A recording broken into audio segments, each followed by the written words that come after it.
When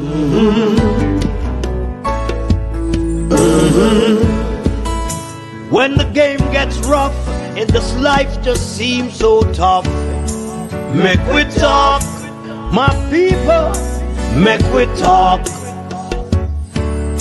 When this town becomes an ugly place, don't let it erase the smile from your face. Mek Wi Talk, people, Mek Wi Talk. Conversation is the key, a guiding light for you and me. Spark a talk and you will see. Conflict solver A to Z. World leaders master the art of self-defense just by talk. So people, Mek Wi Talk.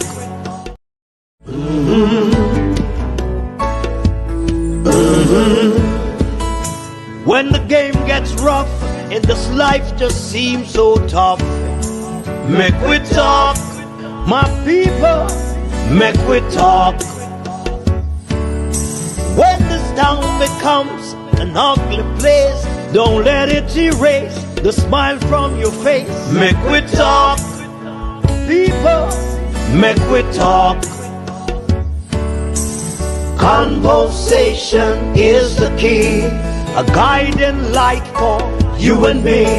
Spark a talk and you will see. Conflict solver A to Z. World leaders master the art of self-defense just by talk. So people, Mek Wi Talk. Hey, we're living in a world.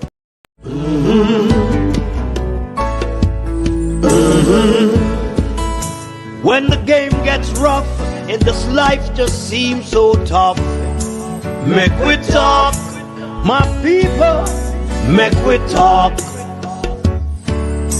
When this town becomes an ugly place.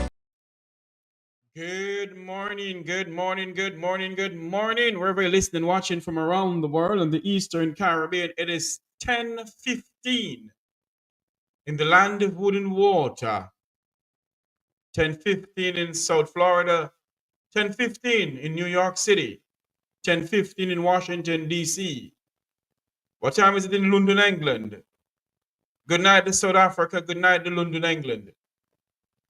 Jamaica has been a topic of discussion for the past few weeks. And I will dare to go further for the past month or so. This morning, we're going to dig deep in what happened to Hurricane Beryl relief money. Jamaica has gotten a lot of money to assist the people who was affected by Hurricane Beryl. Good morning to everyone who is just joining us. Like and share.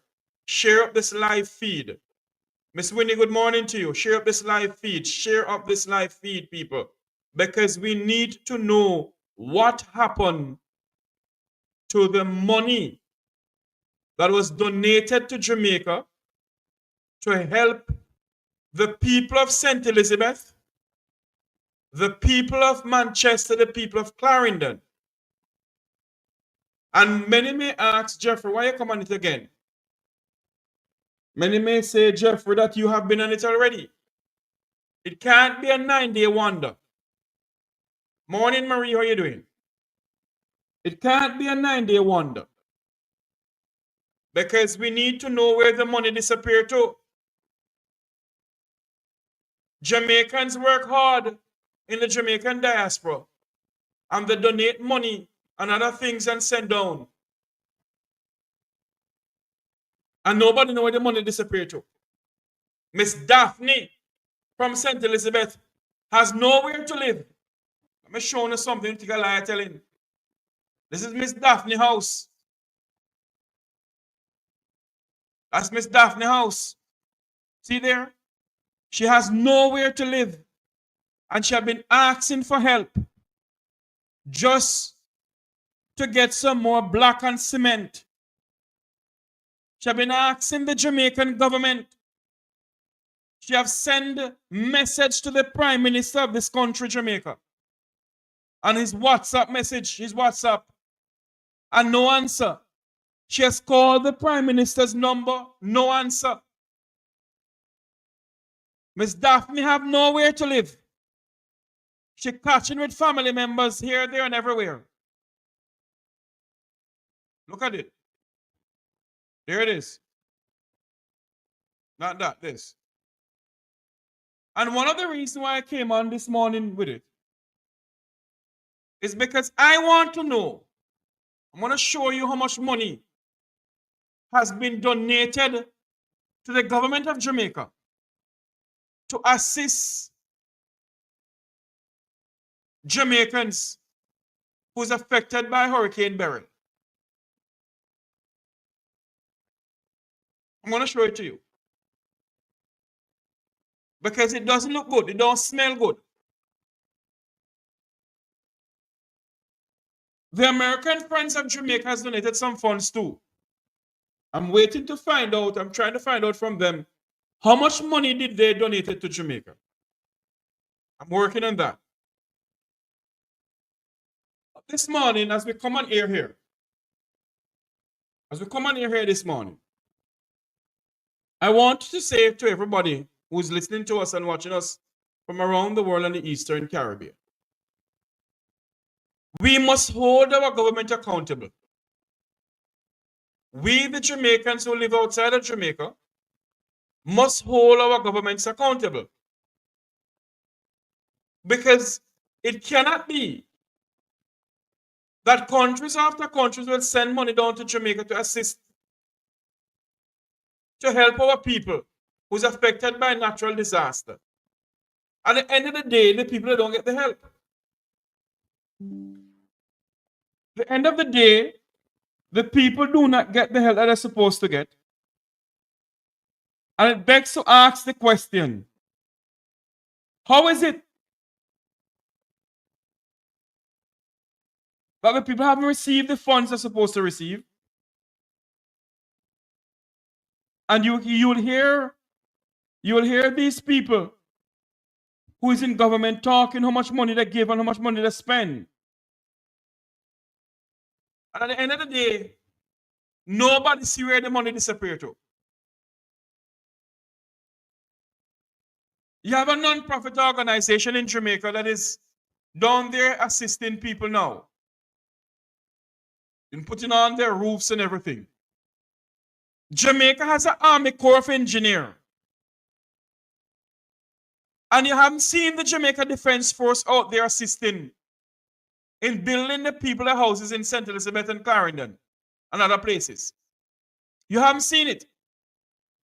What you have seen so far is the Prime Minister going around open houses. And when people in St. Elizabeth ask for help, there is no help. The Minister of Agriculture, Mr. Floyd Green, don't see it fit to assist people because they're on a labor right, they're a comrade. I want you to listen to this. 513 houses that bore the scarves of a brutish burial finally have coverings again as international non-profit organization Global Empowerment Mission, GEM, lends a helping hand. GEM first started helping 3 days after Beryl's passage when it sent food supplies and generators to the most devastated areas. When we saw how big the problem was with the roofs, we made a couple great partnerships, one with Breads, one with NCB Foundation, another one with IOM, and also Ministry of Labor. GEM's president, Michael Capone, says building materials are purchased from local company Tankweld Limited, and residents have been helping with repairs. In some cases, the people were not able to do the labor, so they had the materials, but they weren't able to put up the materials, so we're assisting. In some cases, they were given some of the materials, and we are going to add on to that and kind of just in a smart partnership model, top up in Jamaican language, and then and help to do their repairs. And then we add other materials that may be also needed, and reinforcements, hurricane straps. We have to look at a house. If one section, for example, blew off, we have to look at, make sure the old section, right, is still reinforced. Otherwise, there's going to be these situations that arise. My heart goes out to you all, because when it was raining the other day, we had to haul down our bed because it was so freezing in because of the rain and the breeze. Kind of hard for us to never have a proper roof over our head. Yeah, but we can sleep better now knowing that we have a good roof now. Yeah? Mr. Capone notes that over $1 million has already been spent, but a lot more help is needed. Judging on the 10,000 buildings damages in Jamaica, you would need a minimum of 750 million to 1 billion Jamaican dollars to be able to repair everything that needs to be repaired here. All I in one room, my dad and me have the little room, me and bed and stuff. So everybody have to pack up in one room, and the kitchen not the same way, kind of uncomfortably, In the meantime, GEM has already moved its Caribbean headquarters to Kingston with a plan of long-term assistance. We also plan on bringing over supplies and warehousing them in Kingston for future potential hurricanes that we hope don't occur, but if they did, so then we can respond even quicker. Krista Campbell, TVJ News. Okay. You hear what I said? GEM has spent over $1 million already. I want you to listen to something here. If GEM has spent over $1 million already, the question that we need to ask of the Jamaican government, where is the donation has been given to Jamaica to assist people in Clarendon, Manchester, and St. Elizabeth, especially St. Elizabeth? It cannot be that other people are getting help and some are not getting help. If GEM can come down and spend over $1 million US, over $1 million US already to assist people, the question that we need to ask the government this morning, listen to this. The United Nations Food Program launched a $220 million cash assistance program to support Jamaicans recovery from Hurricane Beryl. I'll read it again. The United Nations World Food Program has launched a $220 million Jamaican dollars cash assistance program to support Jamaicans who are affected by Hurricane Beryl.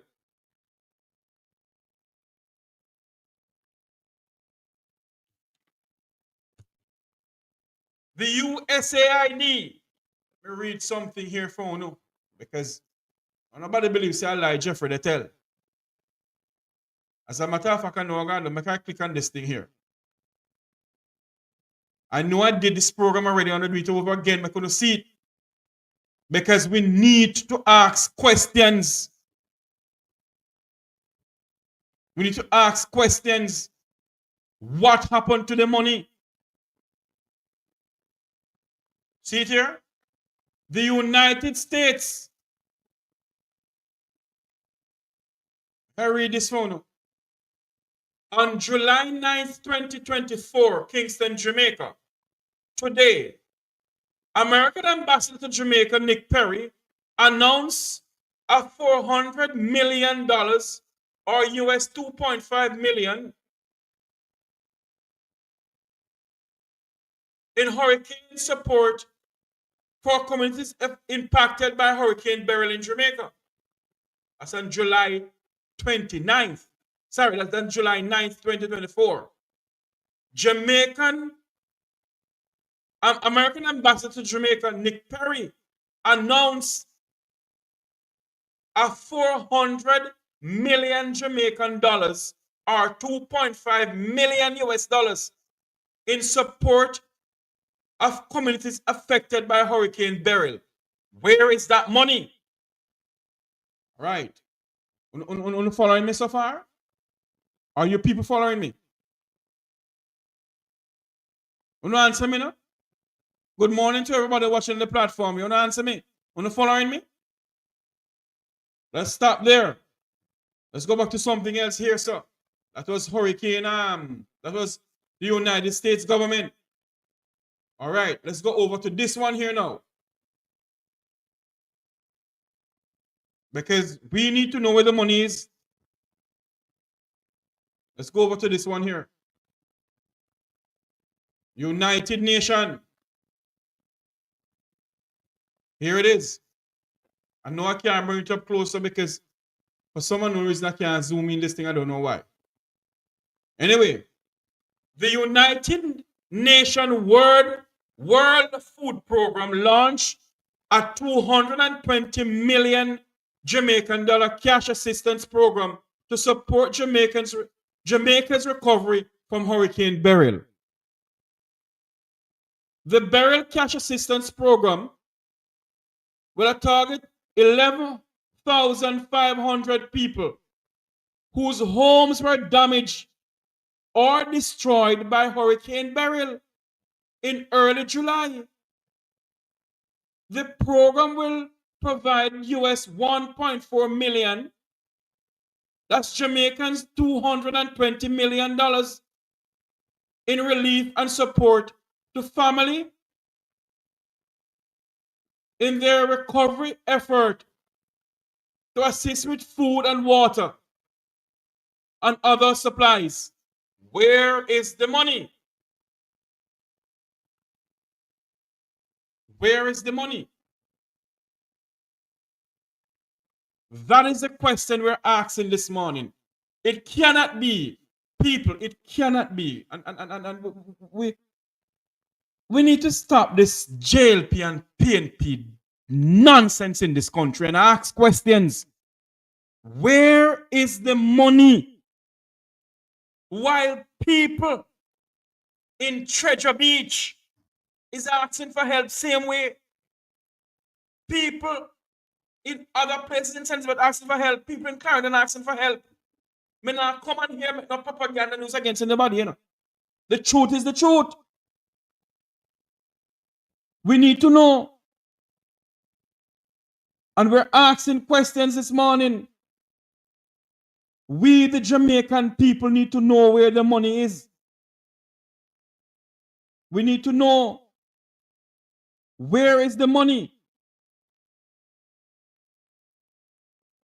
We're going to show you something else again. We're showing us that some hanky-panky going on. I want to show you something here. Oh, Lord, that is gone. Hold on there for me. Can I do this here? One moment, please.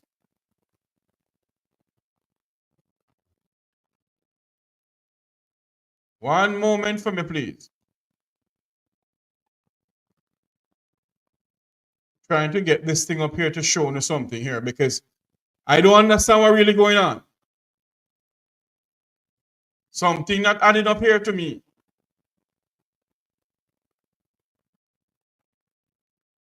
All right. Okay. Let me show you something else again because where is the other one?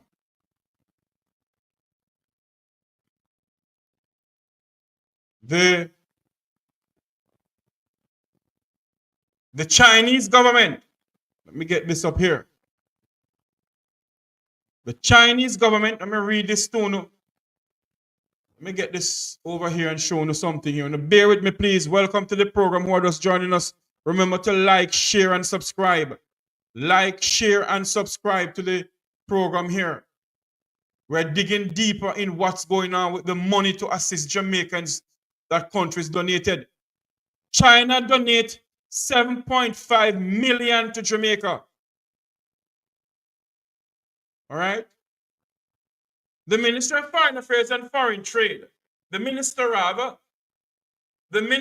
Foreign Affairs and Foreign Trade, the Honorable Camilla Johnson-Smith, has expressed gratitude on the behalf of the government and people of Jamaica for a donation of $7.5 million from the People's Republic of China towards Jamaica hurricane relief effort. You hear that? On July 18th, 2024, the Minister of Foreign Affairs and Foreign Trade, the Honorable Camilla Johnson-Smith, has expressed gratitude on the behalf of the government and people of Jamaica for a donation of $7.5 million from the People's Republic of China, towards Jamaica's hurricane recovery effort. Where is the money? Why is it that a non-profit organization of the United States, I take down this and I couldn't listen back to me I talk about, I'm showing you something. Why is it that this non-profit organization of the United States came to Jamaica and spent over $1 million US already? Listen to this, and I miss it, 513 houses that bore the scars of a brutish burial finally have coverings again as international non-profit organization Global Empowerment Mission, GEM, lends a helping hand. GEM first started helping 3 days after Beryl's passage when it sent food supplies and generators to the most devastated areas. When we saw how big the problem was with the roofs, we made a couple great partnerships, one with Breads, one with NCB Foundation, another one with IOM, and also Ministry of Labor. GEM's president Michael Capone says building materials are purchased from local company Tankweld Limited and residents have been helping with repairs. In some cases, people were not able to do the labor, so they had the materials, but they weren't able to put up the materials, so we're assisting. In some cases, they were given some of the materials, and we are going to add on to that and kind of just in a smart partnership model, top up in Jamaican language, and then and help to do their repairs. And then we add other materials that may be also needed, and reinforcements, hurricane straps. We have to look at a house. If one section, for example, blew off, we have to look at, make sure the old section, right, is still reinforced. Otherwise, there's going to be these situations that arise. My heart goes out to you all, because when it was raining the other day, we had to haul down our bed because it was so freezing in because of the rain and the breeze. Kind of hard, you know, say, never have a proper roof over my head. Yeah, but we can sleep better now knowing that we have a good roof now, you know? Mr. Capone notes that over $1 million has already been spent, but a lot more help is needed. Judging on the 10,000 buildings damages in Jamaica, you would need a minimum of 750 million to 1 billion Jamaican dollars to be able to repair everything that needs to be repaired here. All I know, my dad and me have the little room, me and bed and stuff, so everybody have to pack up anyone, and the kitchen not the same way, kind of uncomfortably, In the meantime, GEM has already moved its Caribbean headquarters to Kingston with a plan of long-term assistance. We also plan on bringing over supplies and warehousing them in Kingston for future potential hurricanes that we hope don't occur, but if they did, so then we can respond even quicker. Krista Campbell, TVJ News. You hear what the man says? The founder for GEM, the non-profit organization over here in the United States that is in Jamaica now, it will take $1 billion Jamaican dollars to assist people in recovering from Hurricane Beryl. Yet, Jamaica's world-class Prime Minister is spending $1 billion, 1 billion Jamaican dollars, according to them, or 1 billion US, to save brand Jamaica. While their people who put them there as Prime Minister and as Minister of Tourism, they have nowhere to live. They have gotten money. The United States government has donated money to Jamaica. The Chinese government did. The North Koreans or whatever Korean did. South Korea, I think, did. The Cayman Islands government did. Where is the money? No one can tell the people of this country the money disappeared to.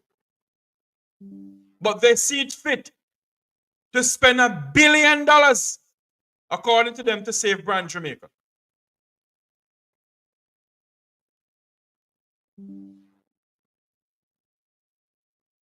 And the breadbasket parish of St. Elizabeth, the people down there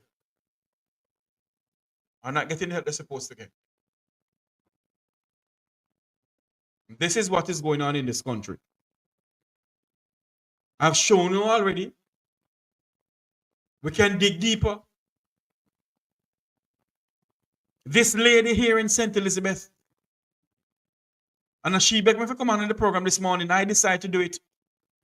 And there's a reason why I decided to do it. I won't tell you the reason why I decided to do it this morning. This lady here, that's where she lives.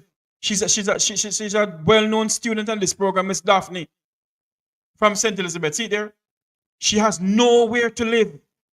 Not a where to live, nowhere. When she asks for help, nobody can help her. She called the Prime Minister number, no answer. She sent him WhatsApp and show her pictures of the place, no answer. No answer. They have gotten over 200,000 United States dollars from the Cayman Islands government. The Premier of the Cayman Islands toured St. Elizabeth, along with former Premier Mek Wi and other members of the Cayman Islands delegation. What is going on? What is truly going on in this country? And when you come on air and speak about these things, people get fed up and say, no, we must stop it because what they call it? Bringing down Jamaica. Bringing down Jamaica where? When people is hard-earned taxpayers' dollars of the United States that is sent to Jamaica to assist people down there.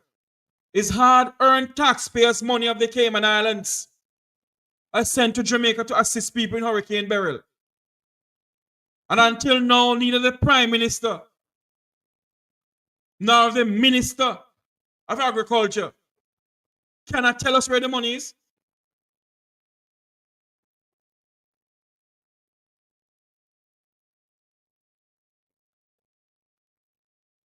Huh? This is what is going on in this country. The American government, and that is why I'm saying this, the Jamaicans who are up here must appeal to the American government to ask the Jamaican government, where are the donor funds that go down to Jamaica?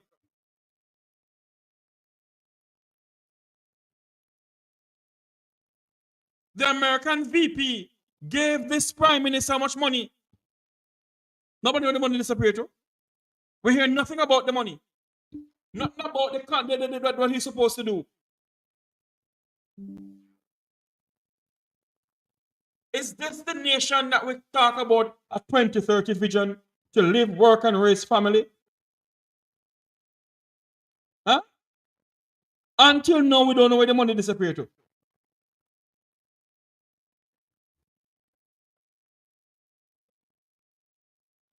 We don't know where the money disappeared to.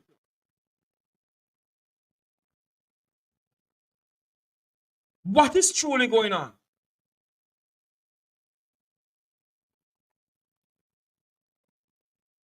The virus money that came down during the pandemic, nobody knew that money disappeared to either. And nobody asking about that money. Huh? Hold on there for me. I can get this thing here. Got the phone ring off the hook now.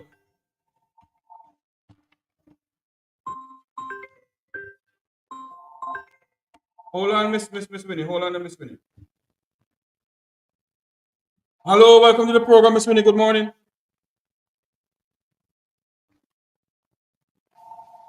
Miss Winnie? What's going on here? Why are we not hearing you now? Go ahead, Miss Winnie. Hold on there for me. Hold on. We're not hearing you at all. What the dickens is going on here? Pairing. Okay, Miss Winnie, go ahead now.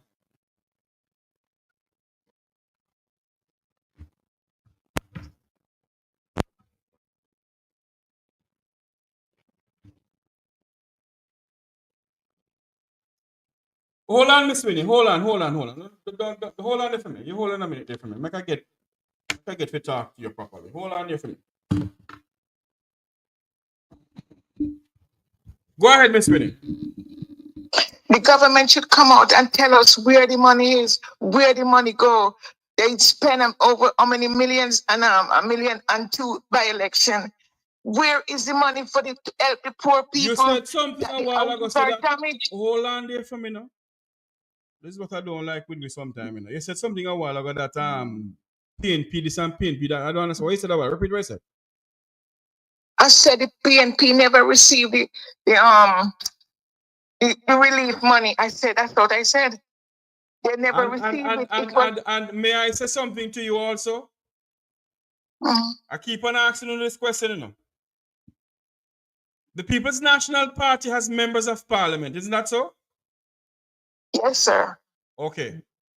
So when money is being dispersed, is only JLP members of parliament get it? As far as I know, that they don't get their money on time. But I don't know. You can ask them. I don't know anyone.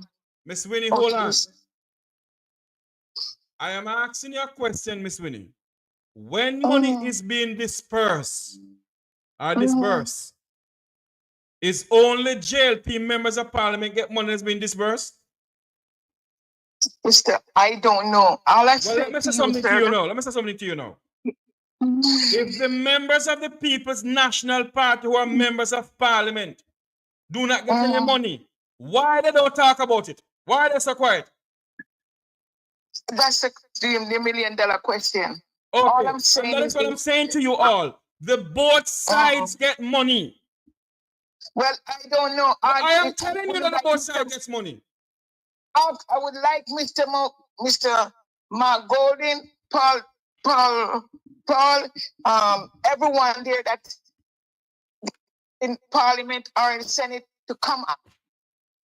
Because the fact of the matter is, if you know that you're the member of Parliament for Eastern Westmoreland, for example, and you're a PNP member of Parliament, and you haven't got no money to fix road, no money for this, why are you so quiet? That's what I'm saying. I don't know. All I can say that they should come out, and you know Mr. Mark Golden number. I don't know it. You know a couple of them number. You should ask them then. Me not call a soul. Hello. I am not calling nobody to come and tell me what happened. They need to come and tell the people put them there. Well, all I can say, the JLP now, the Prime Minister, should come and let us know if he give them their money then. Why should he come and give money to what I am saying to you, Miss Winnie, they need to come and tell the people. Well, all I know, I am only saying right now, the people place need fixing. And it's wrong for the people house to break down and they get money, whether the JP, NRR get money and don't fix the people place. The lady place shouldn't be like that. The water stop falling, go and fix the lady house. You give people house that you see you push them up and cut ribbon. Go and cut ribbon at this lady house, fix it. Who is it, the MP for down there or the MP? Go and do the work. What about the councillor? They're not doing anything either. Both sides then, they're not doing nothing. This is ridiculous. Every time there's a storm, the people suffer and the big up don't suffer. They can't because the foundation. Everything is all right. None of them out. Hold on for me, Miss Winnie. Hold on for me. People, let me make something clear to you. I know for a fact that donor funds go to the government, not the opposition. What I am saying, you must understand that when laws are being made in the country, the PNP vote on policies too, because you're opposition in the parliament. You must understand. Miss Winnie, hold on for me. You must understand how politics work in this country. When the People's National Party is in power, the Jamaica Labour Party is in opposition. Okay? When they're making laws or to vote on laws, the JLP has to vote on laws with them too. What I am saying, if money is being disbursed to the constituencies, okay, and the members of parliament on the PNP side hasn't received anything, why are they so quiet? Oh, that's a $64 question. I want to ask him. If I didn't know one of them telephone number, you know me, I would call and ask. I don't know none of them number. None of them, because I am not afraid. I am a member of parliament on the opposition side, and I'm supposed to get money to assist with Hurricane Gilbert or Hurricane Beryl rather. And I don't get the money. I come to the public and talk about it. Everybody quiet. Every Jesus Christ soul quiet. Well, I can tell you they're doing their best, and all I can say that they got to do the work. Go out there now and make the people know. Have a conference and said, yes, we get money and we're doing this, or no, we don't get no money. All I can say, if I didn't know their number, as God made the heaven and earth, I would call them and ask them, did you get any relief money? And what you get, go and fix the people place. The people need, it's not right.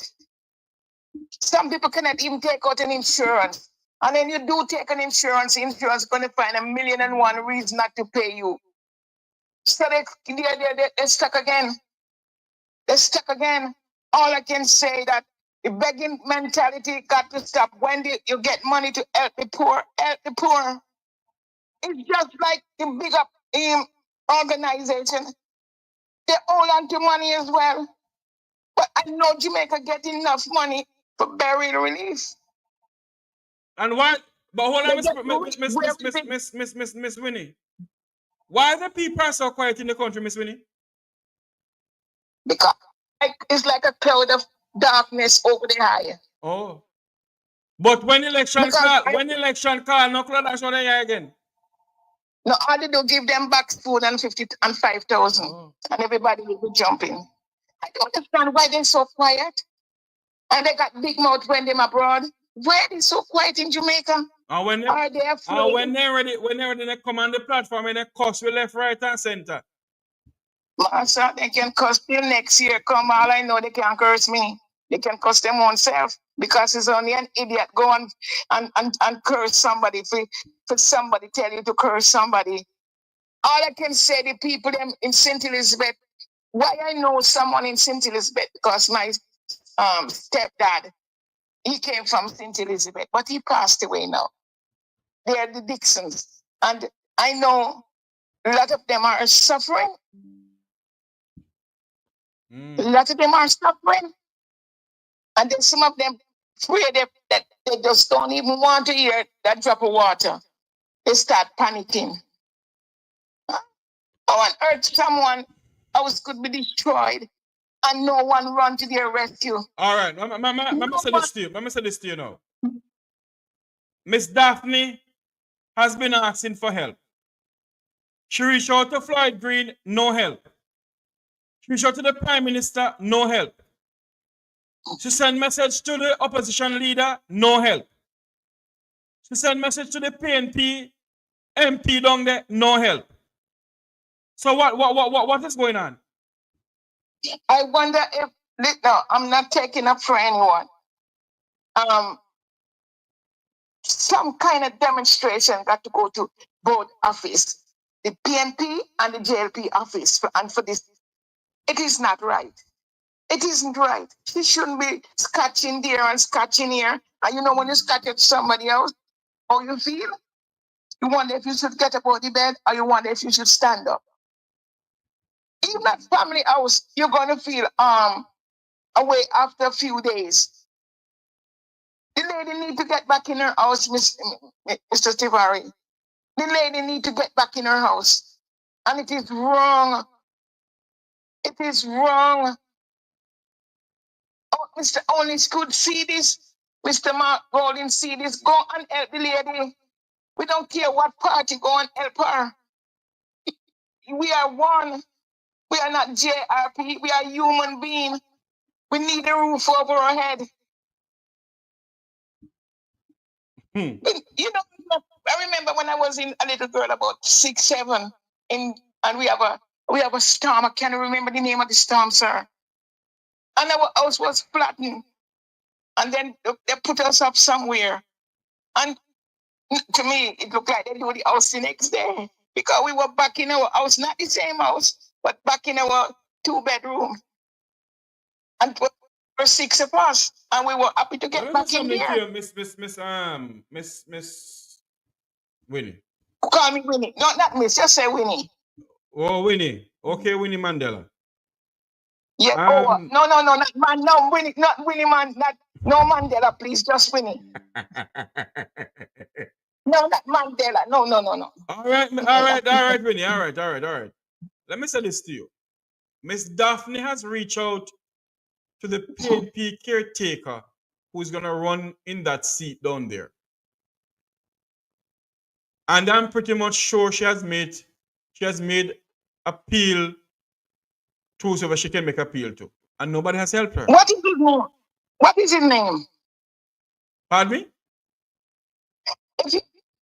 I'm going to call his office and see what's going on for this lady. I have spoken to the lady who is the caretaker for that area. She's not a member of parliament yet. All right? And they're trying their best to assist. The question that I want to ask this morning is, you said to me that the People's National Party members of parliament not getting any money. I didn't say, I said, are they getting any money? And that's what I'm saying to you right now. Why is it that they are so quiet? If they're not getting any money to help with their constituency, they were in parliament yesterday. They were in the People's Parliament yesterday. They didn't say anything. I know, Miss Williams, that caretakers don't have any money. I know that.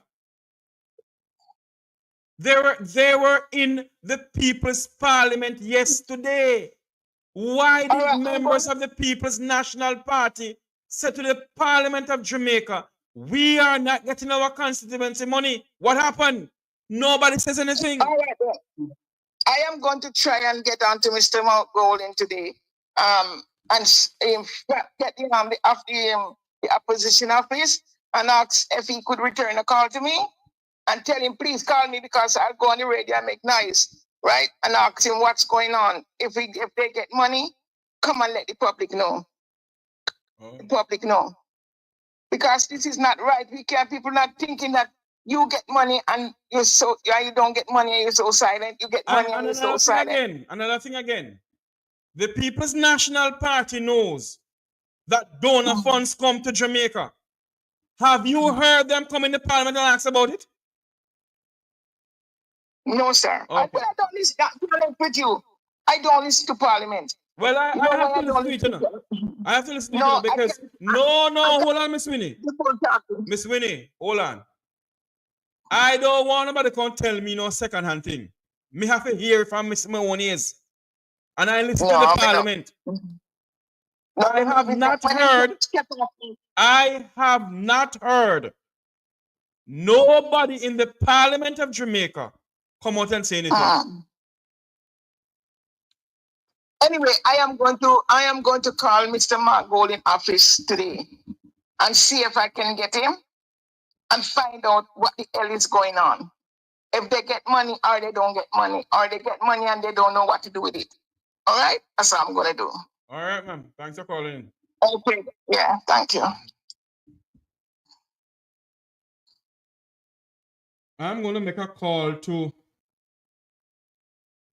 Mr.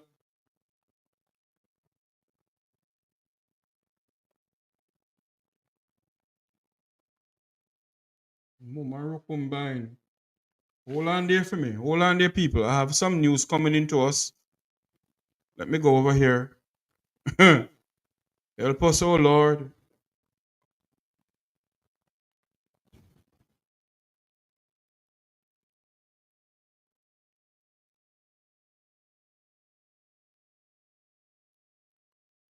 But hold on there. How would I go into the country? Hold on there for me, please. Hold on. Let me do this. Father, help us, oh Lord. As we come on here, we're getting more breaking news again. Hold on there for me, people. Because I need to get this over to you. I can get this thing correctly before I say anything and in August. So hold on there for me, please. Hold on there for me. This is Mek Wi Talk breaking news.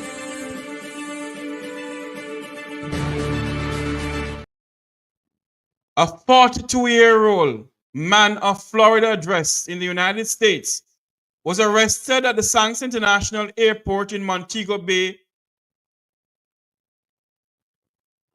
after 2 dozen firearms.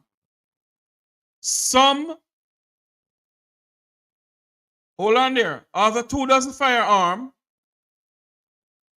and 200 rounds of ammunition were found in his possessions. Listen to this.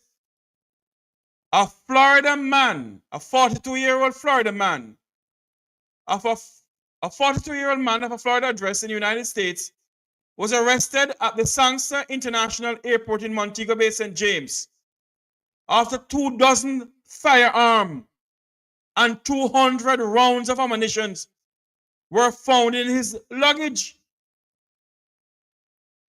How they plan for the World War III? Yeah?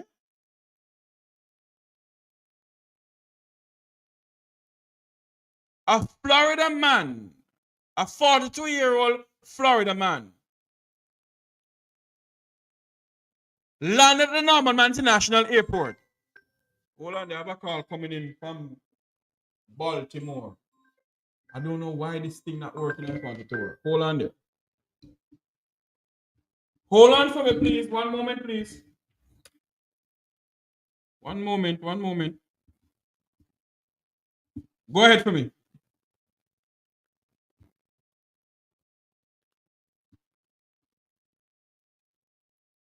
Hello?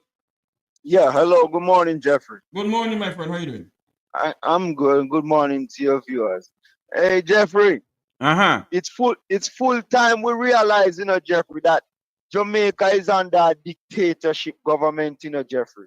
And if we watch piece of all the news, even with the PNP, MPs, councillors complaining about money, their plight are falling on deaf ears. The agencies that the government control, they are afraid of the Prime Minister. Hold on there for me. Hold on. Let me make something clear to you. The opposition of Jamaica is a part of the government of Jamaica. Hold on. The opposition is His Majesty's opposition. The government is His Majesty's government.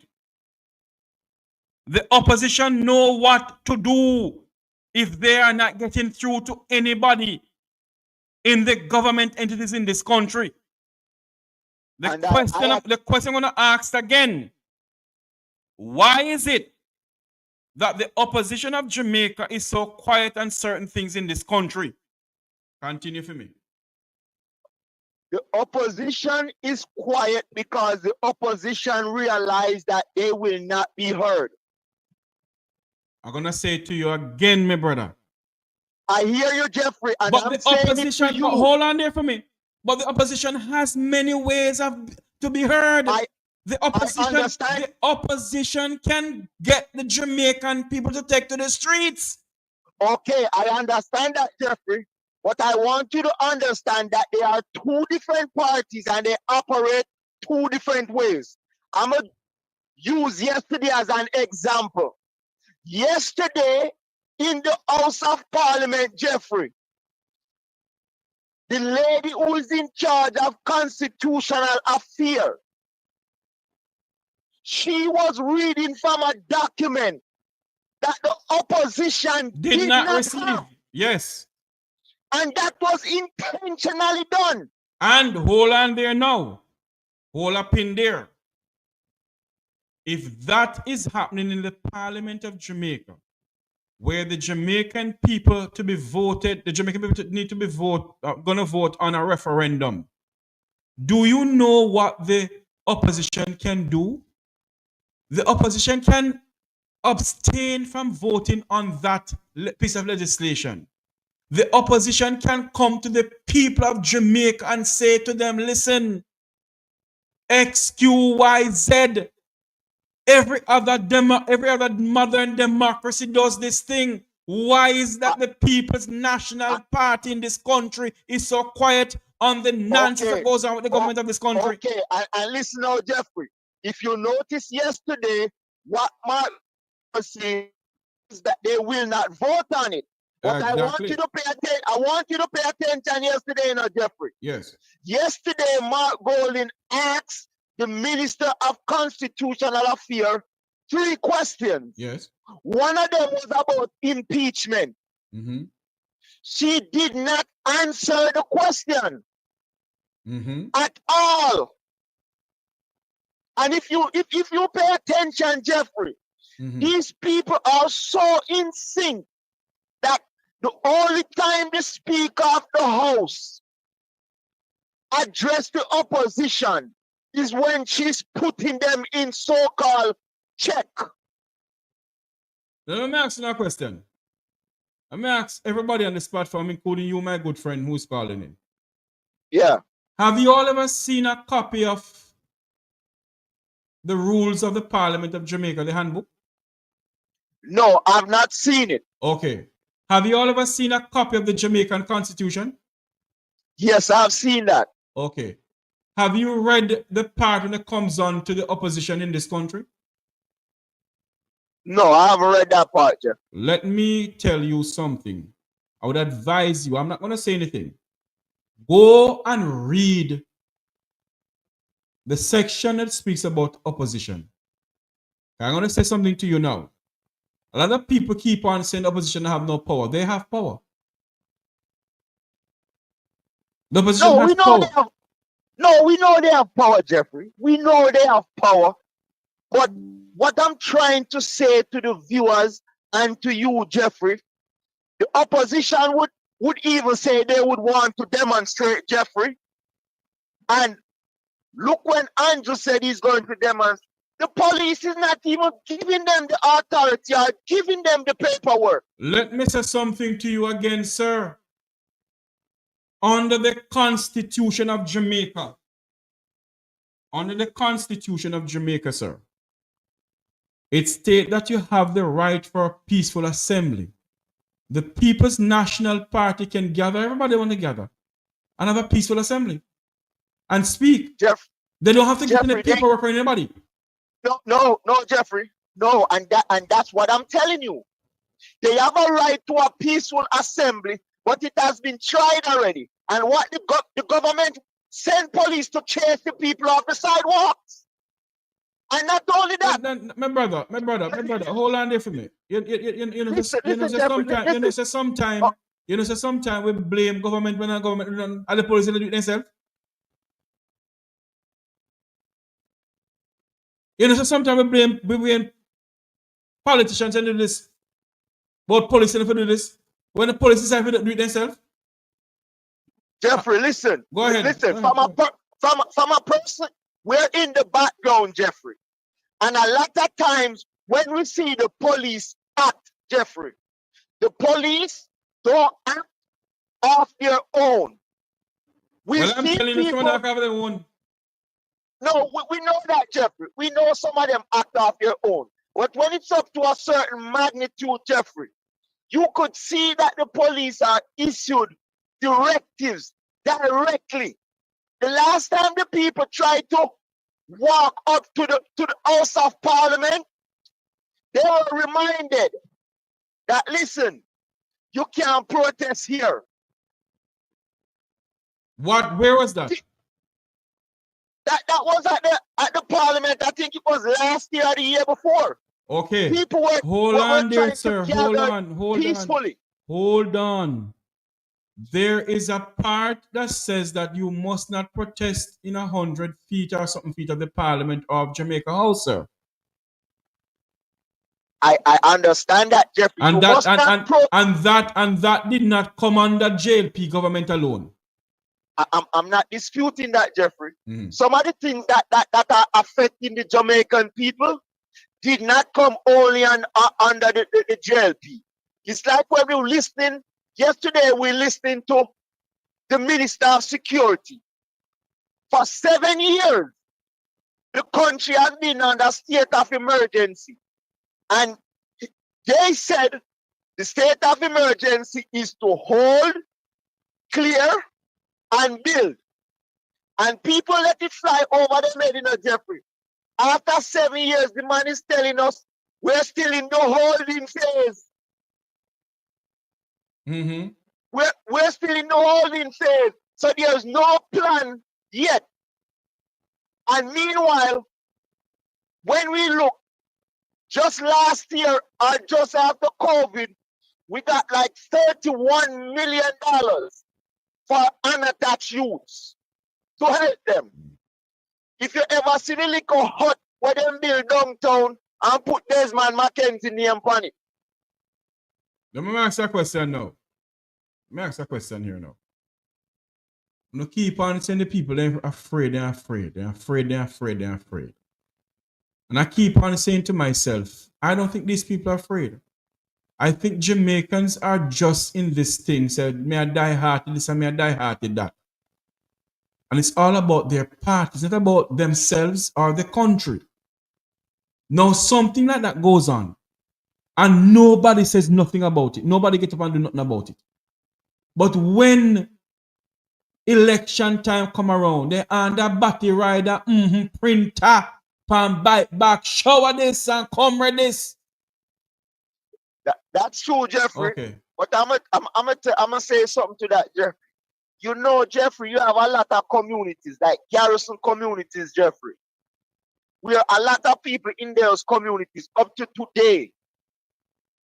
They vote unwillingly, Jeffrey.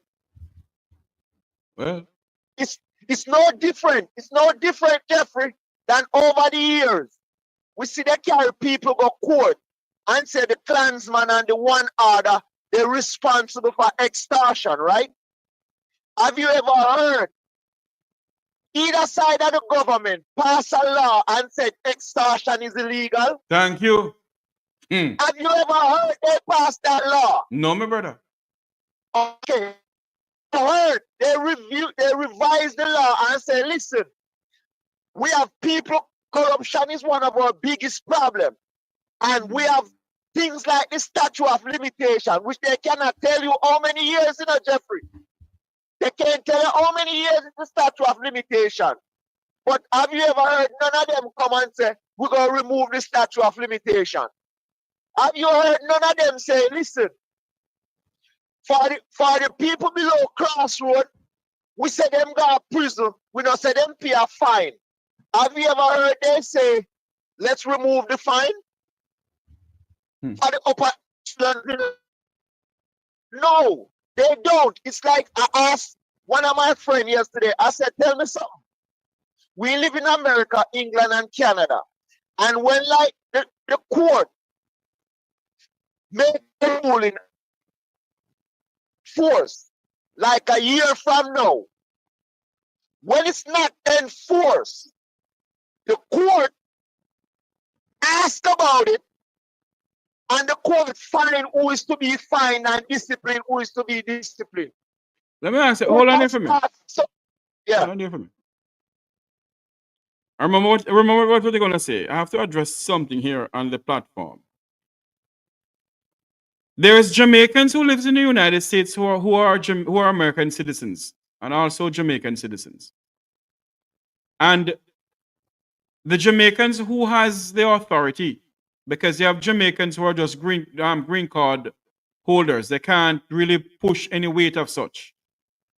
But Jamaicans who are United States citizens have power to speak to their congressmen and congresswomen and the senators. What the Jamaicans who has the power, who has citizenship to do, is send letters to their congresspersons and say, listen to me, we need to investigate donor funds going into Jamaica and ask back for the money. Okay. Because the fact of the matter is, it cannot be that your black brothers and sisters in your own country, Jamaica, are not getting the help they're supposed to get because donor funds are going somewhere else. Okay, and listen to this now, Jeffrey. Yes. I'm glad you said that. The place that's supposed to keep the record of the donor funds, right? Mm-hmm. These places are under the government. And they literally would refuse to give anybody any answer. Jeffrey, No. They cannot tell the Americans that they can't get no answer pertaining to any money. No. They're not telling the American because that would be them going up against the government. But I'm going to show you something, Jeffrey, that you should pay attention to. When ISAP did the Vibes Cartel case, right? And ISAP tried to get that cell phone, even for it to go to the Privy Council, the DPP and the government refused. So what I'm telling you that you are dealing with people who are lawless, Jeffrey, who the only thing that these people would respond to, Jeffrey, is if people show up at their door. There's nothing else that seems to work. Nothing diplomatic don't work with these people. It don't work. So America would literally have to come in and say, come here, Andrew. That's what I'm saying to you. That's what I'm saying to you. The Jamaicans who live in the United States can address this with their congresswomen and congressmen for them to ask about the donor funds. When you look and see the height of corruption, how many politicians currently sitting in the House who have a direct contract with the government, and you have the people who are supposed to be benefiting from those contracts. And guess what? If the contractor general says it's illegal, it's not right, they don't get prosecuted. You know something, sir? My take on it. If you are a member of parliament on the opposition side, sir, and you are not getting your money from the government entities to run your constituency, why are you so quiet? Some of them, I believe, Jeffrey, some of them, I believe, the opposition have seeked for them. And some of them are family members and they are intertwined. It's no different from when we look at a Bruce Golding at the National Housing Trust. When we look at several other people, they have family on both sides. So I would say to the people of Jamaica, like what I've been saying it to the hotel workers, don't let them come give you no $3,000. Run them away. Demand what you want. The news just came out yesterday. You are so correct, this person here. Jamaica need to sort out our own problem, not the United States. You are so correct. Exactly, Jeffrey. So the people, I say, Jeffrey, I don't condone violence, Jeffrey. But people have to die. Hello? People have, yeah, you hear me, Jeffrey? Go ahead. Yeah, I don't condone violence, Jeffrey. But people have to die for people to live. Because when you see a report come out yesterday that says, once again, we have the lowest paid in the public sector, and we have the highest paid politician. The second highest paid politician in the Caribbean. Hello? The second highest, yes. The second highest paid politician. But when they do the math, Jeffrey, and they add up how much our top executive get, like the judges, the top police, we are the highest paid. When they go back and do the math. Right now, we have police. We have Jeffrey. We have police commissioner making more than prime ministers in the Caribbean. We have assistant commissioner making more than prime ministers in the Caribbean. We have judges making more than prime minister in the Caribbean. So when people see things happening, it just didn't happen. Andrew test the water several times before Andrew give himself 300% raise. Andrew give the judges 200 and 300% raise too. But the fact of the matter is, sir, everything lies in the hands of the Jamaican people, you know. The Jamaican people. And when we talk, people that say Jeffrey here that chat nonsense. The people is the one who have the power, not the politicians. The power, Jeffrey. The people have the power, but you have some Jamaicans down there, Jeffrey. Just like how you see them sit down and wait and politicians figure them hand out. Some of them sit down and want you to step and fight for them. Thank you. And that is why I keep on saying, I said it to Mr. Rattigan. I said, we can't continue having demonstration in the United States. Can't continue. You know my approach, Jeffrey? My approach is to say to donors outside of Jamaica, let us campaign that Jamaica get no donation goes to the government. Because over the years, we have gotten donations, but it's not helping the country. So let's change the donation format. You prefer we give to the person them directly. Don't give to no government. Well, the way how government are structured around the world, you know, it's government from government to government. Yes, I understand that, Jeffrey. But like hurricane relief, Jeffrey. If we dealing with the hurricane relief program, Jeffrey, you better we pool the money together, put it in our account, and we have the people them who down there who need it. We go down and we look at them house and we give to like the company that was helping. But nothing to the government. Nothing to the government. Let the US government give the Jamaica government. Let the Chinese government give the Jamaican government. The Jamaican government what? Give them money, because we can't stop government to government unless we petition the US government or the Canadian government. All right, looking upon this now. Looking upon this now, my brother. Look on what is going on. The level of corruption, the level of crime. And do you know that a lot of Jamaicans are saying that there's no crime in the country, there's no corruption in the country? Because some of them are benefiting. Okay. Some of them are benefiting, and you have some who are told to shut their mouth. So as we can agree to disagree, Jeffrey, that the power lies with the Jamaican people. Thank you. Them want people for demonstrate for them. Them want people to feed them. Them get too dependent. So that's my 2 cents, sir. Thank you very much, my good friend, for coming on. Thank you. All right. I think we should open up the phone lines. The numbers are 954-529-8030. Anyone want to call in? I see my good friend Dudley Thompson and on the platform there, former journalist. 954-529-8030. That's the numbers to call into the program. We're speaking about where is the funds, where are donor funds that is sent to Jamaica for the relief of Hurricane Beryl and other relief programs. Where have the money disappeared? Because we haven't seen where it disappeared. And why is that the opposition is so quiet about a lot of things? You know? That's a good question, Ms. Williams. Why he has so much ministry in his office? It's a very good question.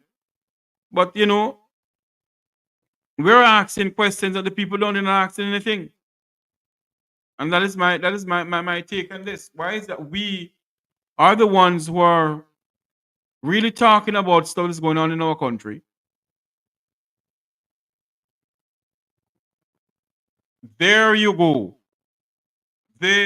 Not only the American government, sister, the American embassy, along with the British embassy, gave a joint statement that Jamaica must sort out their own situation. The Jamaican people must demand proper accountability. That is exactly what the American government and the British government is saying. And have Jamaicans done that? No, they have not. They have not. The level of corruption in our country, the level of crime in our country, it came out in the newspaper that Jamaica ranked number 2 murderous country in the Caribbean. We're second behind Haiti.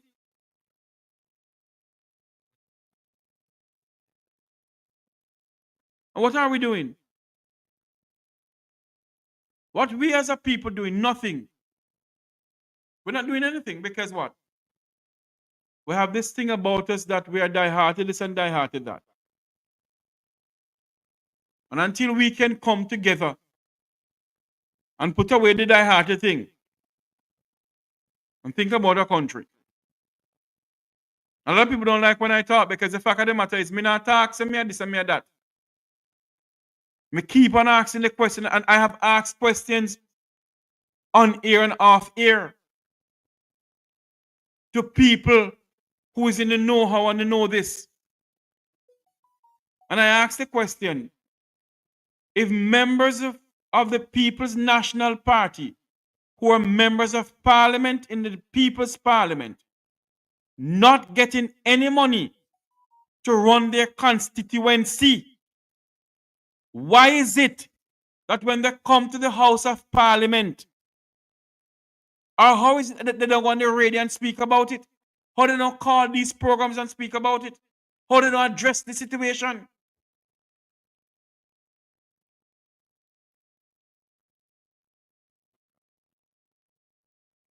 I say when opposition leader Mark Golding declaration, Saturday declaration was certified. Until now, we can't see that about the Prime Minister of this country.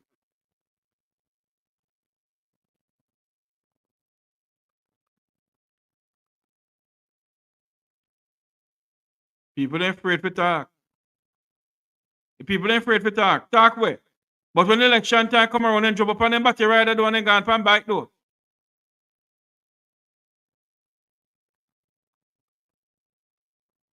Everybody's entitled to their own opinion, but some of the opinions I not agree with. The people are not afraid to do nothing. I see we're in Lloyd Aguilar and Professor Rosalie Hamilton and Jerry Small having demonstration about the high pay the Prime Minister give themselves. And very few Jamaicans were out there. Good afternoon or good morning. Welcome to Mek Wi Talk program. You're live. Yeah, well, go on, Mr. Jeffrey. My dad, look, my brother. You know, I drive and listen to you, but I couldn't call you at the time. But you know, there is so much things wrong with Jamaica, and I think that part of the problems with Jamaicans at this point, some women abroad, that we are all living in denial, you know, denial about many things. Thank you. Because when I listen to some people who are supportive of the government of the day, and of course they will always be biased. And when I can hear people saying that the country is in a good place, and the economy is good, and I may have to wonder where them people are really there. Because me got Jamaica go bury my father a couple of months ago. And Jeffrey, may I tell you, say life hard. Life hard for the common man. Life hard for the simple man. And the problem why a lot of these simple people in Jamaica are like, who would I say them sit down and not do nothing? Jeffrey, do you know what them do? They must fight to survive each day. They're in what I call a survival mode. So the average man will survive on the road right now. He not have no time to listen to TVG, nor CVM, nor read the Star, nor none of that, you know. So he's not even aware of the real issues facing Jamaica. Yeah, and then because of that, a man have to just say why it is what it is because it not go better. Now that mentality coupled with being in a survival mode is the result of what we are seeing.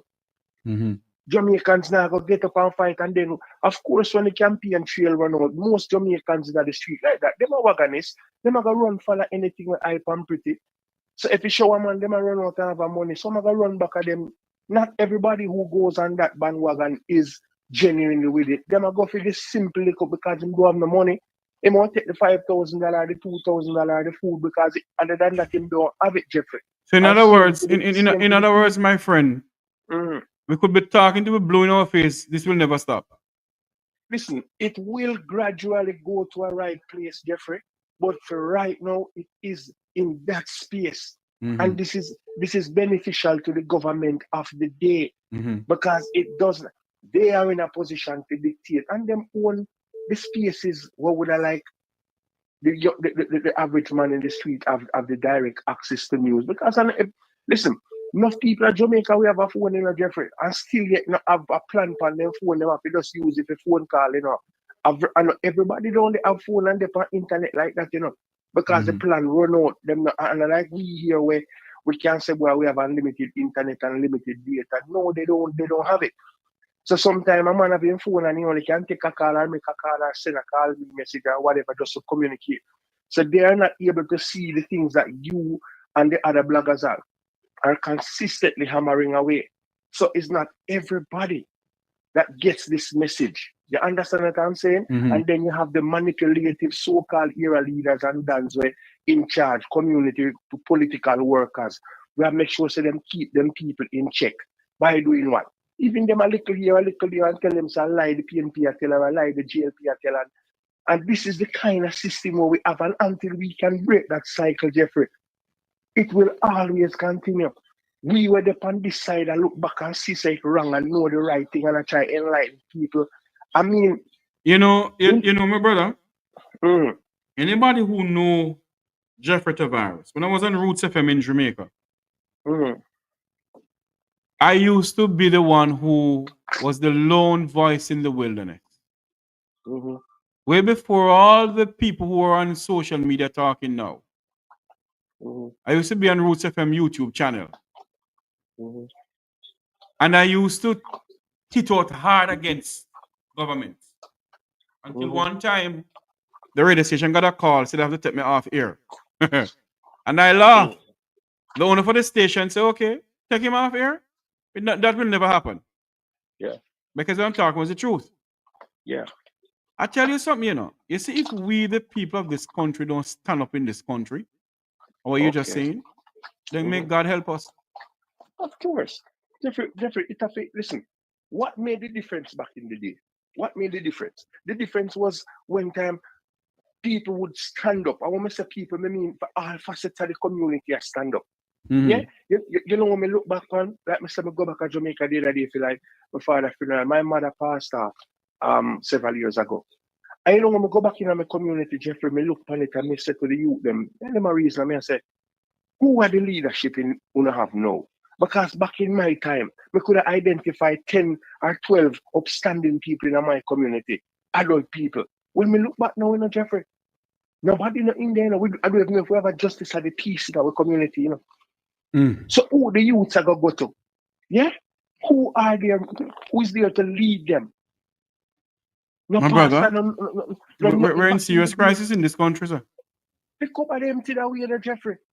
And the people who are in a position to do it have taken their hands and feet off the pedal and the wheel because of what is safety for their own lives.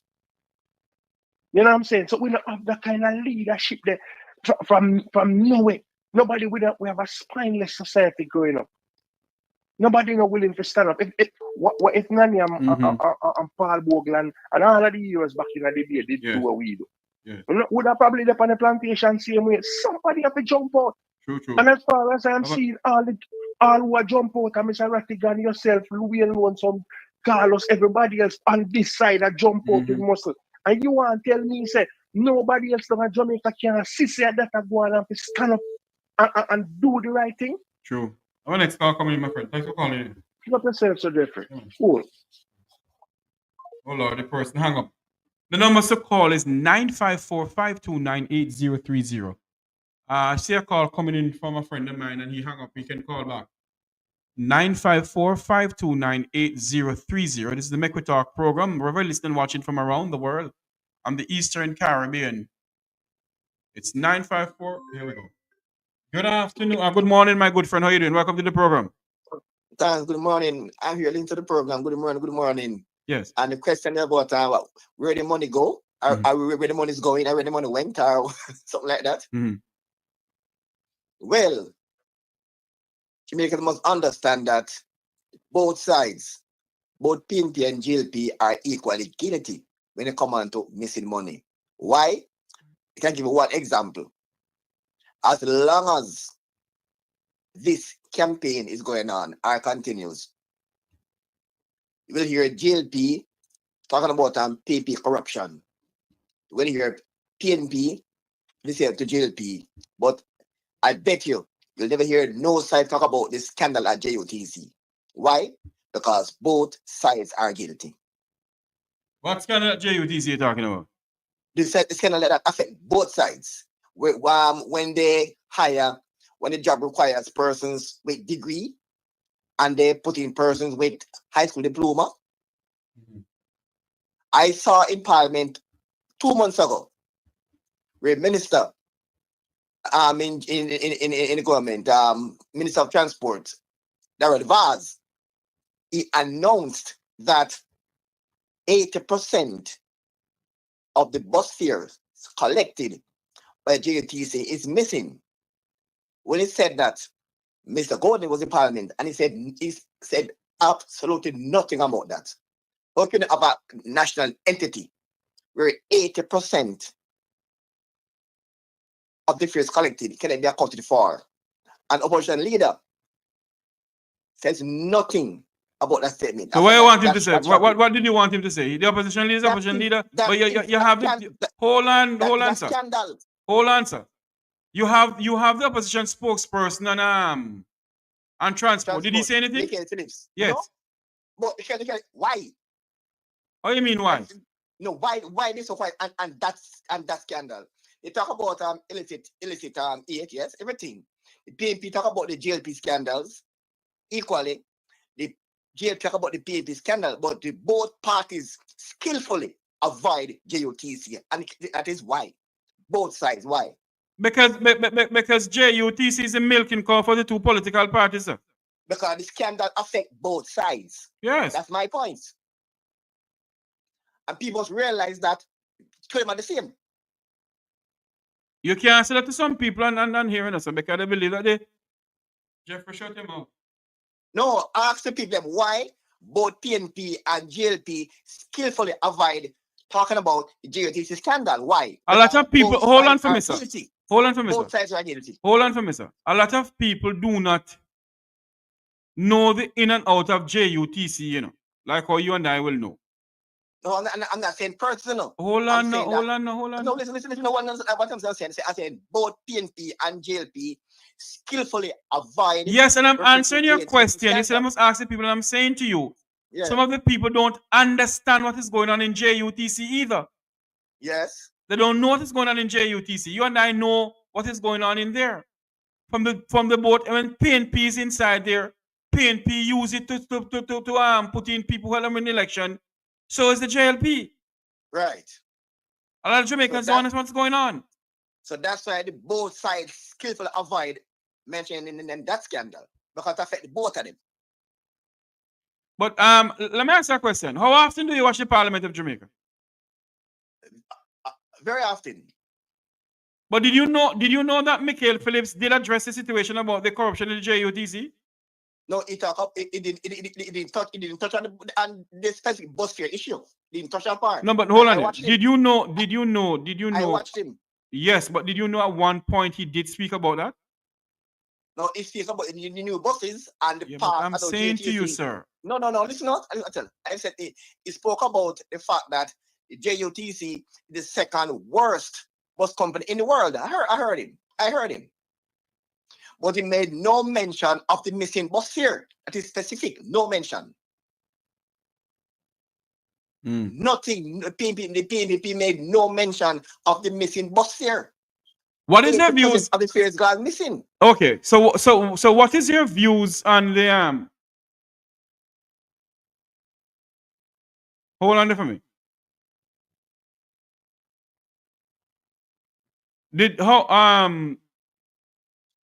What is your views on the whole idea of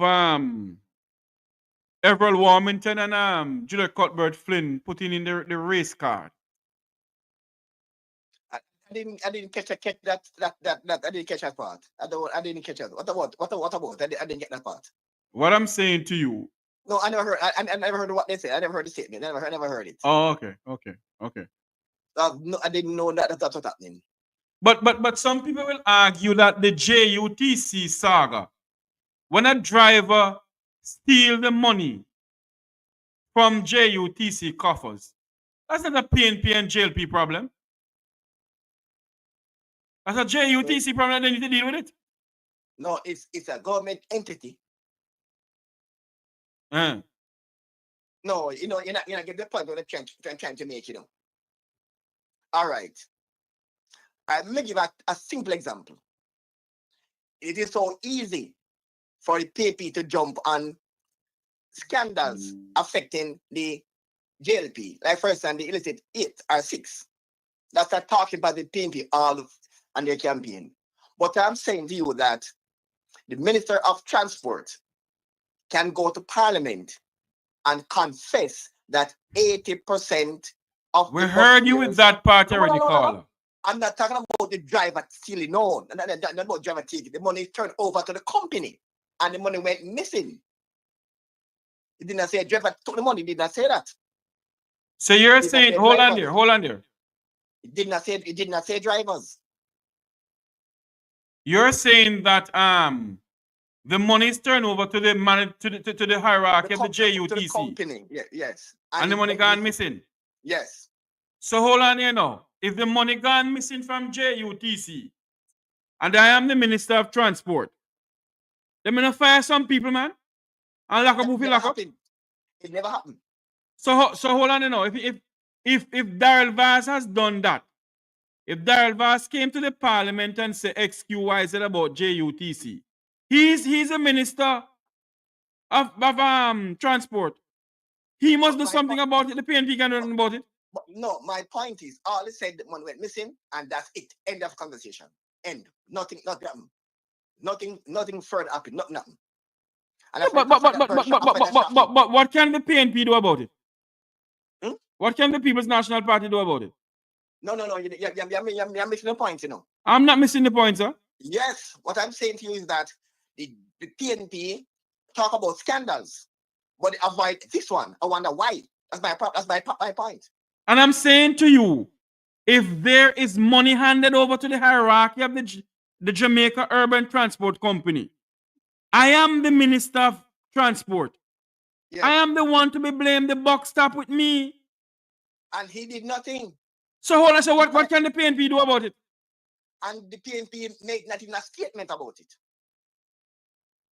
They can't fire them. No, at least say something. Say what? No, now listen to it. You're vocal on the illicit 8. You're vocal on the hospital being run down. Everything except JUTC. And because says why. So what should they do about JUTC? Not they can't do anything because they're in opposition. But they made no statement like what they're vocal on the illicit 8. That's my point. So what statement should they make? No. What I'm not gonna say. Why you pick and choose with scandals to attack and to leave? That's my point. So you pick the scandals you want to highlight and leave out you don't want to highlight. Why? And I'm asking you, what should the opposition leader, the minister, or the opposition spokesperson and transport said about it? What should they say about it? Order an investigation, demand an investigation. That's what demand investigation into illicit state. Same demand an investigation. But the minister himself should know that should do investigation in it. The minister is doing nothing and the PNP is quiet. That's my problem. That's my why don't the people of Jamaica do something about it? You know what the Jamaican people? What the Jamaican people understand? If a Jamaican group now rise up against the government, they're branded PNP. If a group up against Golden, they're branded JLP. That's Jamaica problem right now. We don't have a group. We can't say why we are neutral. The fact is, most Jamaicans in the garrison are controlled by dons. You know what the dons say on both PNP and JLP. We all know that on both sides. If you rise against Andrew, you're PNP. Rise against Mark Golden, you're JLP. That's all Jamaican think. We all know that. So wouldn't you say we're in a very serious dilemma in this country, sir? Very, very serious. If a minister can come and say money missing and the PNP can't talk something wrong, the PNP will pick and choose the scandal to highlight. They don't talk about JUTC scandal. 80% of the bus fare gone missing. And I'm saying to you, sir, if the People's National Party didn't say anything about it, why is that the Jamaican people is so quiet about it? We must demand that Daryl Vaz do an investigation and fight. We get fire. We can have a company with 80% of the bus fare gone missing. And the brothers quiet like everything's normal. Something wrong with that. 80% of the bus fare gone missing and the minister quiet. Well, it was announced and then quietness. And the PNP is also quiet. It's wrong on both sides. Both PNP and GLP wrong on this issue. Both sides. And the Jamaican people are quiet because they're party in a power. Anyway, caller. Thanks for calling. Thanks for coming in. Yeah, man. Thank you.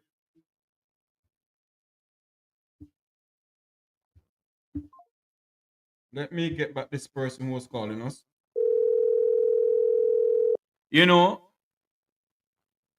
I don't know what to say about this country. You know. Good afternoon, Mr. Tavares. Good afternoon, sir. Good morning, sir. It's 11:44.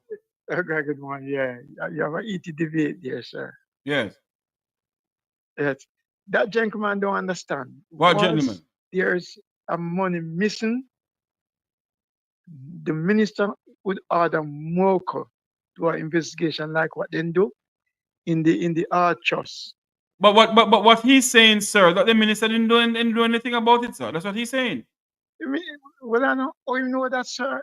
They know where the minister go and come and say 80% of the fear being missing, and Mocha don't involve into it. But Mocha is not involved in it, sir. Nobody's investigating JUTC. No, but sir, once money is missing. And I'm saying to you, sir, and I am saying to you this morning here, sir, Daryl Vaz did not order Mocha to investigate JUTC. He did not. Sir, let me ask you a question. How Mr. Vaz know that the money missing? He's the minister of transport, sir. So I ask you, how does he know? What do you mean, how does he know? He must know from the Auditor General report, Minister of Finance. Or was those reports go to the minister? It's automatically an investigation by Mocha. But there's nothing going on, sir. Yeah, but that mean there was no announcement by Mr. Vaz.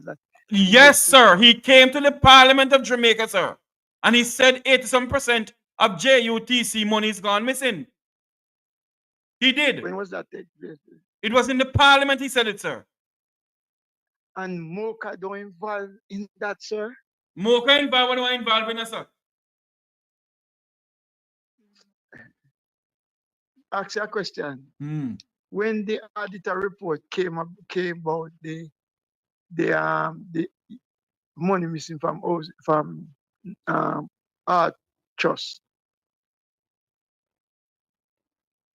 then months after, 3 people got arrested. Yes, because the person who's in charge of the hardship NTA ordered investigation, sir. Sir, it also all those reports that came from, all right, Mr. It's not so as though we are taught that government operates. Once a criminal. So you are saying to me, hold on there for me now. You hold on a minute for me now. You are saying to me that this caller came on air here and made a propaganda against Minister Valls. Because nothing like that. Because if someone was like that, you would have to call in Mocha. I'm saying, I'm saying, Mr. Valls can't so stupid. What do you mean can't so stupid? 80%. I'm a damn fool. 80%. Right? I remember the argument now. Right? I remember the argument. I can't remember if it was his ministry, somebody from the ministry, talk about some investigation into it. I can't remember. It was when the transport team faced public. It was a public. It's Mickey's Philip committee that they were meeting with public account there when he said, right? And I can see that they were saying that there was an investigation by somebody from his ministry said 80% of bus fare missing, and there's no alarm from the opposition. That is what the caller was saying. That is what former journalist Dudley Thompson was saying. And the same way, $1.7 trillion is missing from the office of the Prime Minister. The Auditor General has said it. And there's no investigation of Mocha. Missing. Is it accountable for? Yeah, no account for it. Accountable or spent. What? All the money spent. They say they can't account. All the money, you know, get no report from the ministries. All that money is spent. So don't you think that Mocha should be involved in this, sir? I believe it's big. I believe also not Mocha alone, but Integrity Commissions also should investigate. Okay. That. So same way. And the same way. You know, keep on talking about FBI. FBI not coming on like this. No man. I say Integrity Commission. Because it's integrity and FIs. But let me say this to you. Yeah. Daryl Vance came to the People's Parliament and said that the People's State-owned bus company money they're missing from there. 80% of the bus fare gone like Sammy Mouth. Yeah. So don't you think that Daryl Vance should order investigation into it, sir, by Mocha? I believe so. But he did not do it, sir. Well, I'm going to search for that thing and listen to it, right? But secondly, my next point is that you were talking about that the PMP, they're not saying anything about the funding that the government get and we spend. But I can recall I was watching your program when two councillors in South East St. Elizabeth, one from Alligator Pond, and next one from someplace in St. Elizabeth, spoke about it when they went to St. Mary. And my program? Yes, sir. They came on my program to speak about it? Sir, when you were carrying the PMP candidate president to the people of South East St. Elizabeth, when you carried the St. Mary one, right, the council section, when they were talking, they talk about it. People not getting money from Beryl. There's a young man from Southwest Clarendon. No, what I am saying, sir, hold on there for me. Look, I'm misunderstanding me. Hold on for me. Yeah. What I am saying if members of the opposition who is in the Parliament of Jamaica are not getting their constituency money to run their constituency, or any other money that has come into the government coffers that they must get to distribute to the constituency, why are they not talking about it? The constituency fund. You see, Mr. You have to have a project to get that money. You don't get that money, so now you present a Sir, I know about that, sir. I know about that. So the burial fund. The burial fund, that the money that I get is a different money that is the government get that money and dispute it the way they want to fund it to. So you're saying to me the MPs don't get the money, or no, the government get the money and then put it out? No, that money, those donors' money, right? He given to the MP. That's why Mek was saying that he never get none of those money. Who? And there's an ex-MP who said Michael Phillips, right? Who say never get none of those money. And I can remember the guy named Omar Robinson from Alligator Pond, right? Were calling on Robert Chin and Miss Crawford to help the people in Alligator Pond. So hold on there now. Michael Phillips, who's a member of parliament, did not get any money to help with his Manchester people who got damaged with Hurricane Beryl. That's what you're saying? No, because his constituency never get no damage. And they say everybody not listen to what I'm saying, you know. I specifically said those member of parliament who lives in the area, who considers to fall in the area that Beryl damage. If you get money and did not get any money, why are you so quiet?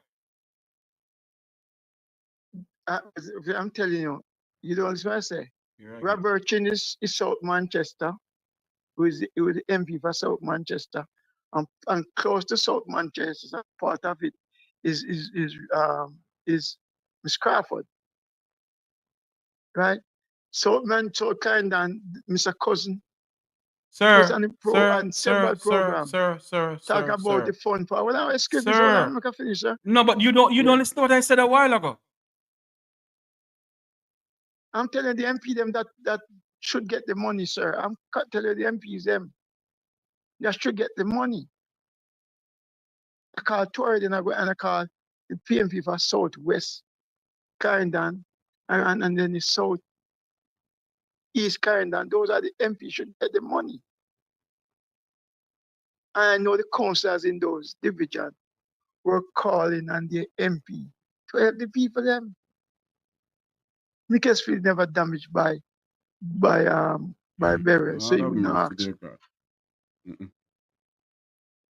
That's why we are talking about the donors' money. And I talk about money from the government for MP fund. That's what we're talking about. The money that they got to give the people for damage at Beryl. That's what we are talking about. I'm not talking about constituency fund.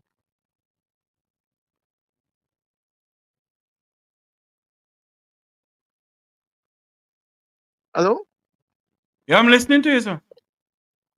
Yes, sir. There's constituency fund and there's Beryl fund, disaster fund. There's two different funds. I'm going to ask you a question. Yeah? Have you been listening to the program from I started? No. I was listening when the lady came on. Okay. And you're talking, and the lady said, I'm going to call Marco. And I'm saying to you, sir, everybody not listen to what I am saying. I am saying to you, when the funds come in for Beryl, okay? Yeah. Those members of parliament who got affected with Beryl, if they did not get any money, why are they so quiet?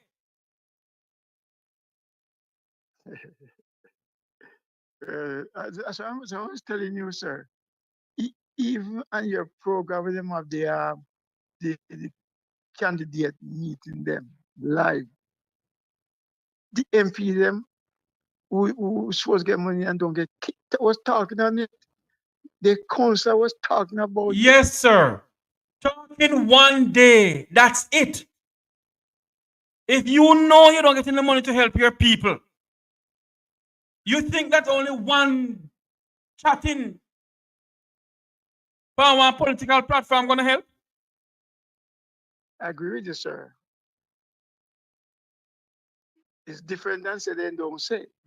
They're not talking. It's different. I understand the procedure of how parliament and constituency work, you know. I'm not a professor, be a politician. I'm going to go in a politician home. Yeah. So I understand you work. But no, but some of those people then call, you've enlightened them of certain procedures. That's just as easy as some of us talk. All right, sir. Thanks for calling in. Thank you. Yeah. You're welcome.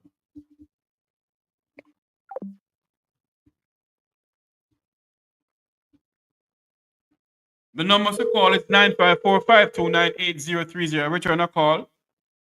954-529-8030.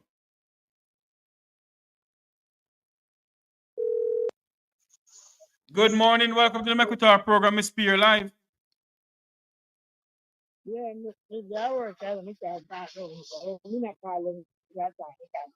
okay, all right then. All right.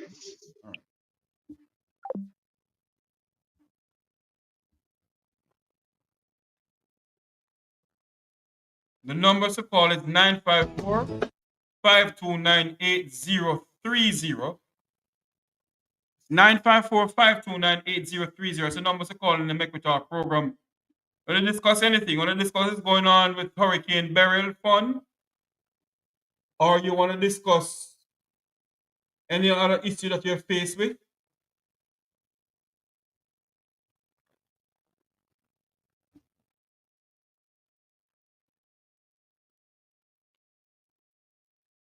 Nine 545298030.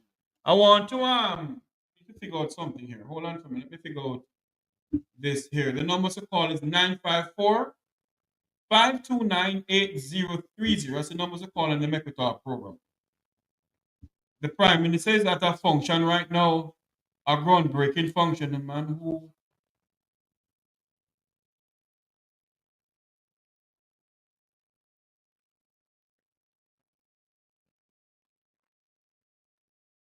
you hear this? Bang around. A man who was appointed as a Jeffrey Beaver said, was just of the peace. Dudley, what the man appointed as just of the pieces? In Dudley? The man was appointed just of the pieces. Anyway, a man who was appointed as a justice of the peace was revoked by the Governor General of Jamaica, has been arrested and charged. The man was arrested and charged because he must take money to sign paper. Jamaicans, when you go to a JP to sign a paper, you must give him a red cent. It's a volunteer job. One JP downtown Kingston, just the pieces downtown Kingston. Him they collect money left, right, and center for sign paper. In the right of one photo studio, downtown Kingston, where they take picture. And when you sign the paper, you have to give me like money. Sometime 2,000, 10,000.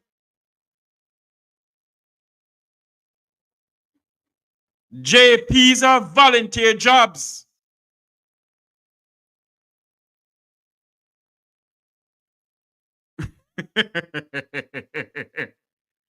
The numbers to call is 954-529-8030.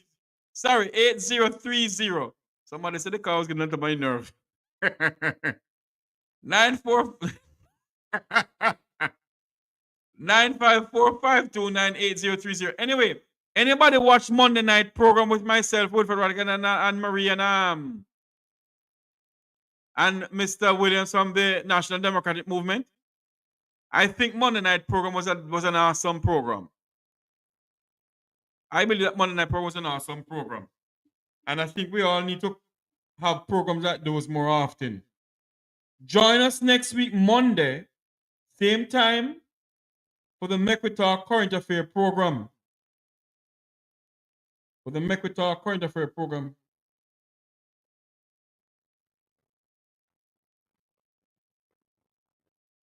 God have his mercy. Every day get up is a killing in this country. I can't deal with it. Can't deal with it. Oh, Jesus. We're going to take a quick break. Just a quick commercial break. Do not go anywhere. Oh, Lord have mercy. Good afternoon, caller. Can you hold a minute for me, please, to take a quick commercial break, please? No problem. Okay, hold on for me, please. To take a quick commercial break. Let's deal with this one here. Clarendon, Jamaica's third largest parish behind St. Catherine and St. Anne, bears a bloody past dating back, like much of the country, to slavery. But after many years, it became a place of history and relative peace, later ruptured by criminal groups and gun runnings as select industries there dried up. Many resorted to violence over time, predominantly who, among other things, fell prey to mass killings, to include the popular Crawl incident in 2003.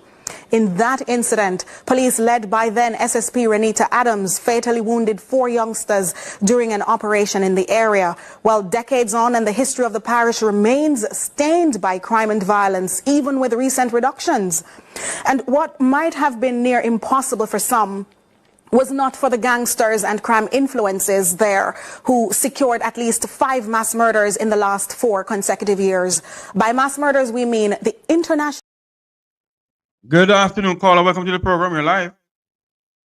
Hello, Jeffrey. Good afternoon. Good afternoon, sir. Yes, I'm Jeffrey. The question I would like, frustration.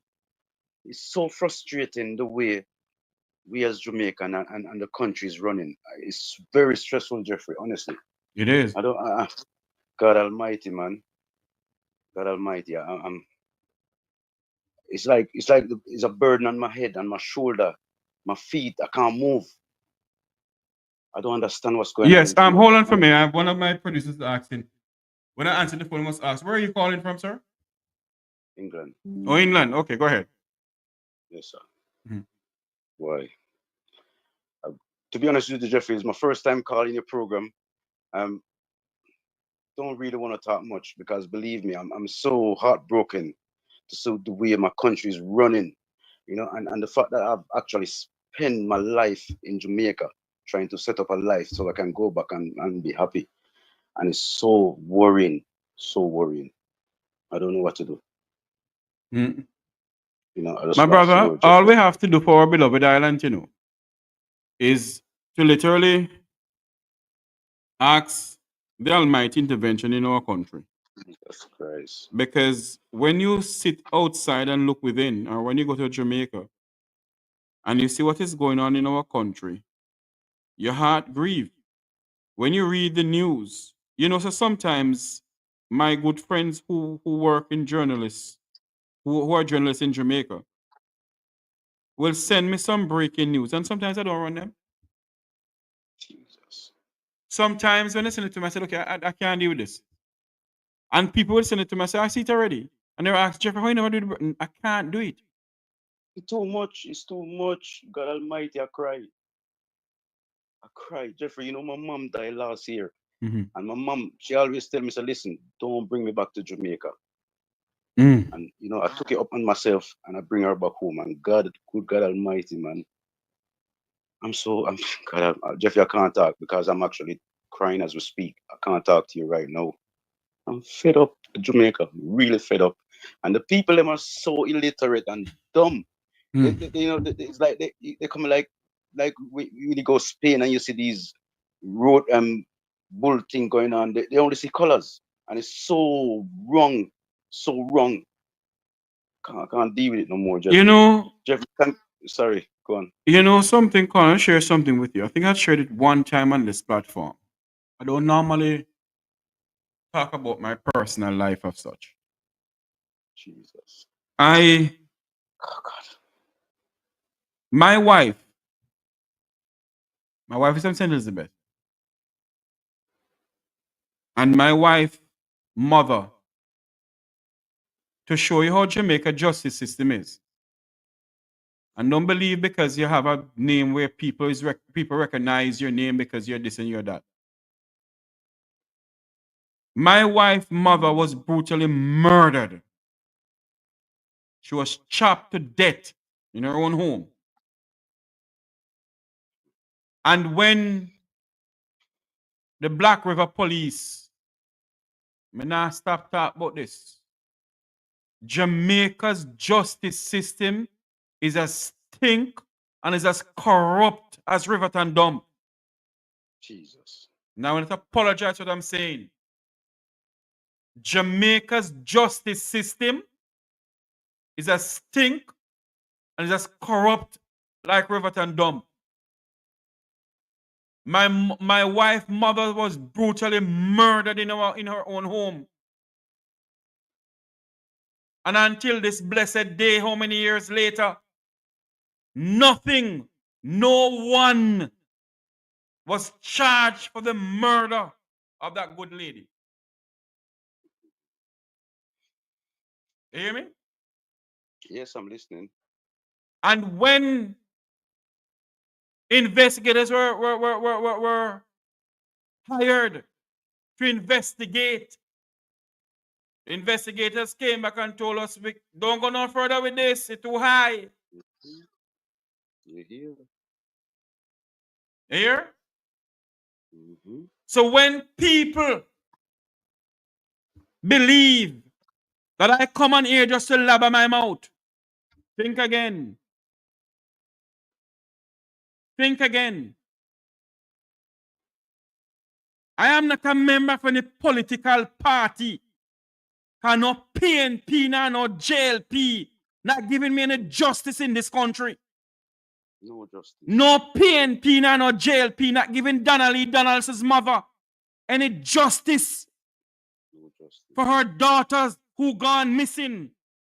No PNP, no JLP, not giving the people whose daughters has gone missing in this country.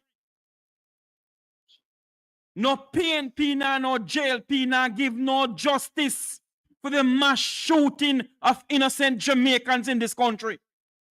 No, come and tell me about no one government at a time. They told them it's the same goddamn thing, and I don't apologize to nobody. Well, you could say that, to be honest, because people just died, whichever party in power. When we go down to the Black River Police Station, the report of the incident was thrown out of the big book. Because nobody know who tear it out. Jeffrey, I'm from St. Elizabeth. We buy out police every time. Black River, New Market, the world and police get buy out Santa Cruz. You buy them out. You just need to spend some money. You can see? buy them out. Me not spend no money. My taxpayer pay them, my tax dollars pay them. They must do their job. Why should I pay money for them to do their job and I already paying taxes in this country? Yeah, but you see, that's the thing, you know, it's easy. You know, I heard a guy say it's easier. Jamaica is one of the countries where it's so easy to kill a person and get away with it. If you want to kill a person, kill them in Jamaica, you're more likely to get away with it. Brutally murdered this woman. She don't do nobody nothing. They murder her. And nothing was done by the Black River Police. Not a damn thing was done. You come out and tell me about no one party at a time. To hell with party. To hell with party, Jeffrey. Just speak up. I'm like I cuss about this morning upon this thing, you know, I feel like cuss on clot. Thank you very much for accepting my call, Jeffrey. I'll leave you, let you enjoy and continue the program. Continue doing the good work that you're doing. I'm one of them always comment on your program. I'm not gonna let you know who I am, but keep up the good work, sir. Thank you, my brother. Much. Yes. One commissioner of police was there. When we wrote to him about the incident, nothing.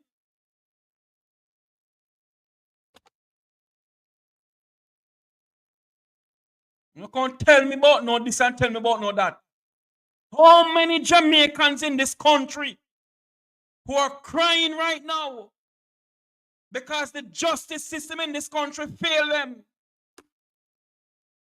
How many Jamaicans are crying right now because the government have failed them?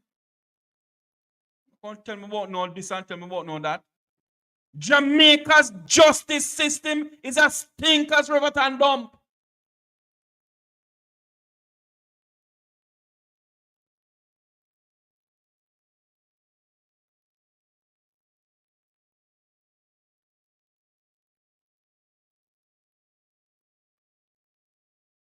That's why my family don't deal with me. Some of them don't deal with me because me don't give a damn a who. Who want a parliament for them business? No politician can ever say I beg them nothing. The woman was brutally murdered in her home. And her children right now, many times I have to hold my wife because she still remember her mother. And she cry. You can't tell me about no PNP and JLP. Listen to me. Until we, the people of this country, stand up and demand accountability and stand up for this piece of rock, then may God help this nation.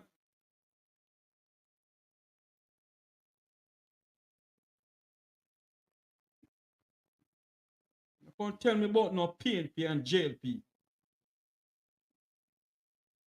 Know the amount of people in this country, amount of mothers who hold them belly for them belly pain because police gun them down and nothing come out of it. You know the amount of mothers who are crying today, the amount of children, because the parents were gunned down innocently by police or by gunmen. And nothing come out of it. We're showing how corrupt Jamaica justice system is. The DPP admit to the people of this country that she has dealt with tainted jurors before. How many Jamaicans are languishing in the prisons in this country because that DPP send them to prison for nothing at all?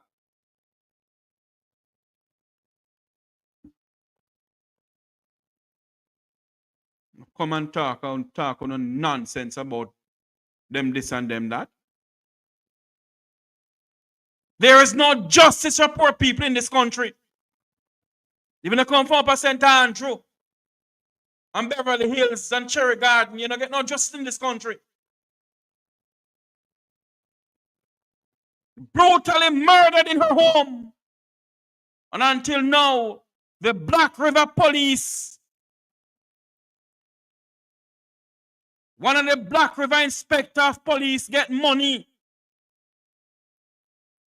If I talk something, you see?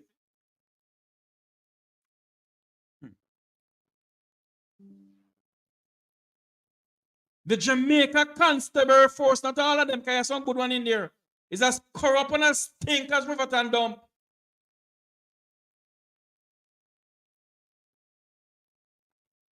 We don't have criminals running this country. We don't have criminals running the justice system in this country.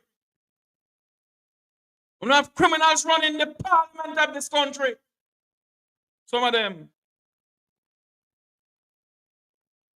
We don't have criminals running the Ministry of National Security. We're not using a sweet mouth and get vote. And the people of this country keep on putting back in this Jeffrey behave yourself this man because if I feel like cuss and clot in this man, but I have to behave myself. I serve an awesome God.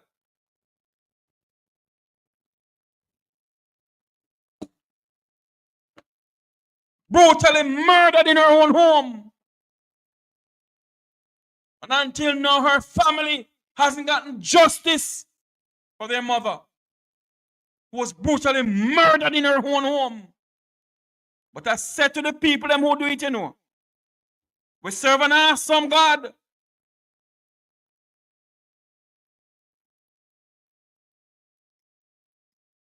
You live in Montego Bay, and you believe you get away with the murder.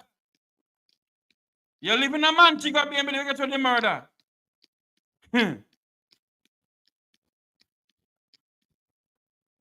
The St. Elizabeth Police, Black River Police Station. And I have to call no name. She was brutally murdered in her home. And you people sit down. Wanna get buyout because you licky and nyami. Black River Police Station. Wanna still do no nastiness down there. But time is the master of everything, man.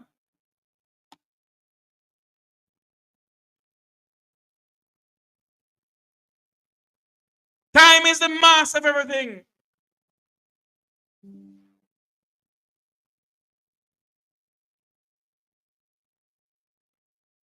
That's why when some people come on this platform and chat some nonsense, it irritates the living hell out of me.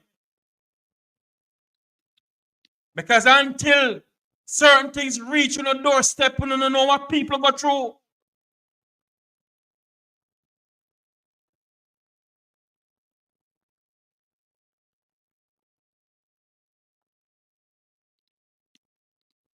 Until certain things reach on the department on the doorstep, and the people don't know what some people go through in this country.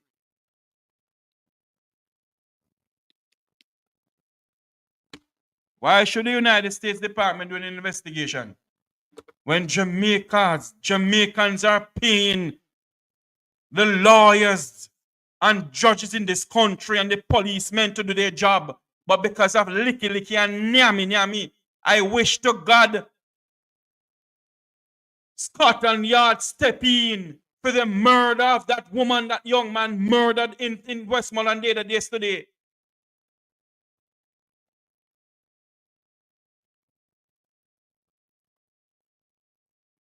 Want to know what people go through? Want to come on this platform and want to chat all kind of nonsense. Jamaica's justice system is as corrupt and as stink as Riverton Dump. The Justice Department in Jamaica is as the Ministry of Justice and the Judiciary is as corrupt and stink as Riverton Dump. The Jamaica Police Force, the Jamaica Constable Force, not all police officers, is as stink and as corrupt as Riverton Dump. Good morning to Corporal Rowan James, one of Jamaica's finest. When my wife wrote to the Commissioner of Police about her mother's brutally murdered body, the then Commissioner of Police, you know who me that time, I have to call his name, you know who?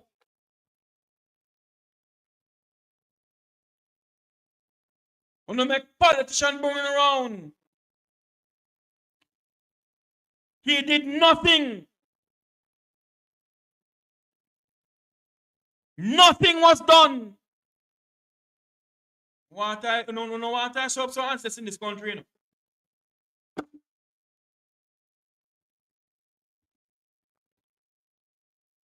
Not one single thing was done. How many other Jamaicans that this justice system in this country has failed?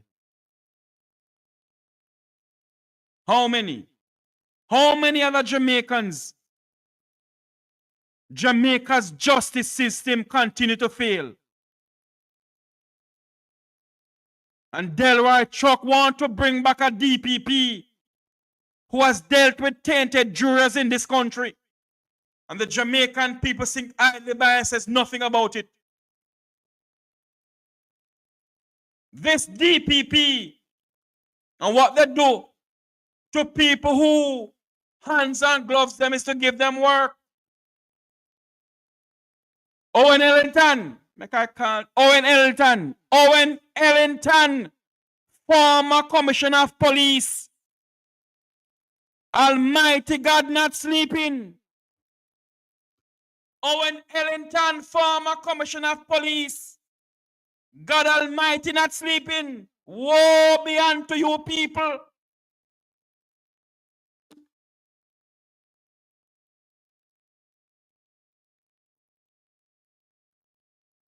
We serve an awesome God, you know. We serve an awesome God. Owen Ellington. Then put your JUTC, then put your transport authority. And there's a reason why they put you there. You think Almighty God sleeping? Miss P, good afternoon. Welcome to the program. Yeah, man. Good afternoon. Me a thief a call. You see, if we tell you, our country is free. Our country reaches a stage where all of the stakeholders them and the people in the executive, most of them, not all, sorry about that, have been buyout, like the army, the police force, the judges, all of the way you think of. They are compromised, and that is it. You have to come from a certain class with a certain name to get justice. There's no justice for us, so there's nothing. So if we forgot there now, if we say we are going to strike, you say they're free. The same policeman and woman I can shoot with them like bird. Them not looking nice and no, sir. These people are stand up for their rights and Mr. Sir, stay over there. Don't block the road out. You stay over there, put up your placard and whatever. No, them come run out with long gun to murder you because of what happening. We're not saying it wasn't happening before, but it's worse now. Anyway, well, I hang up. Look, I'm still there. All right, Miss P.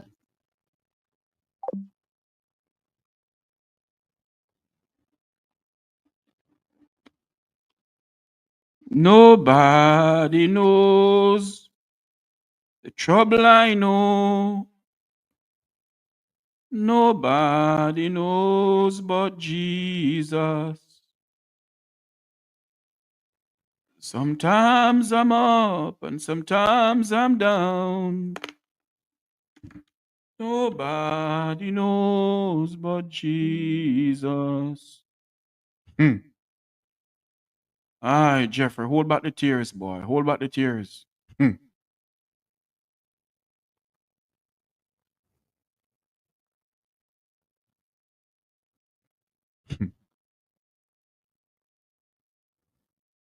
You pay taxes in a country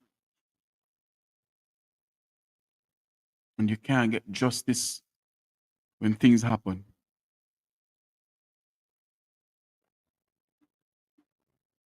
Can't get justice.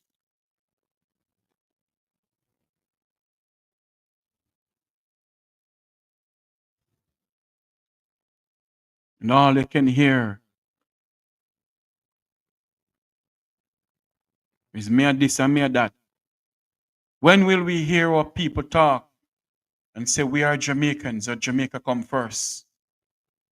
When will we come together with others when things reach our black brothers and sisters' doorstep? When will we organize ourselves and come together?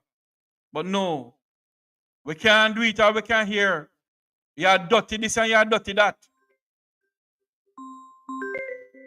One, you know. Yes, Miss P, go ahead. Me, Jeffrey. When you see, when our country, when you see a prime minister can carry a body of people, integrity people go to court, what more would you want?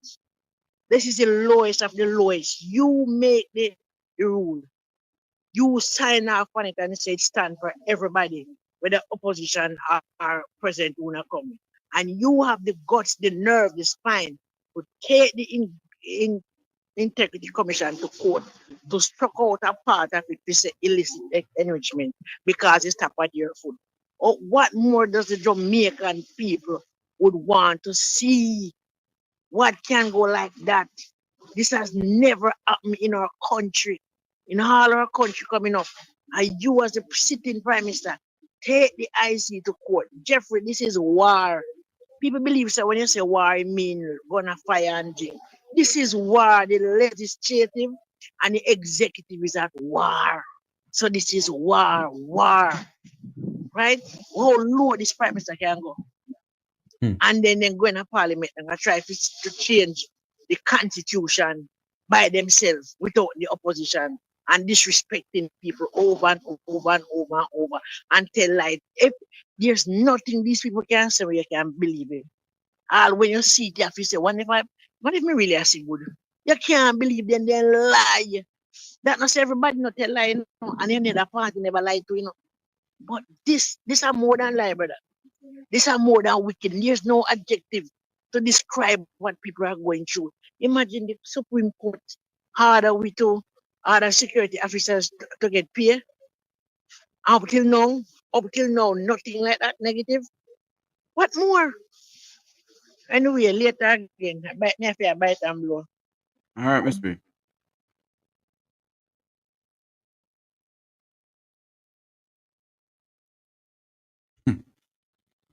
Ay.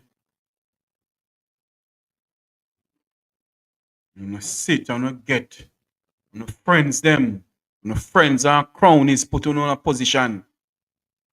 They continue milking taxpayers and nyam taxpayers' money. I talk already, you know. I'm not apologize to nobody.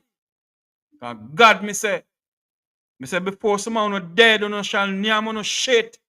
No excuse my language this morning. Before someone no dead, no shall nyam no shit. And confess one of the poor people in this country.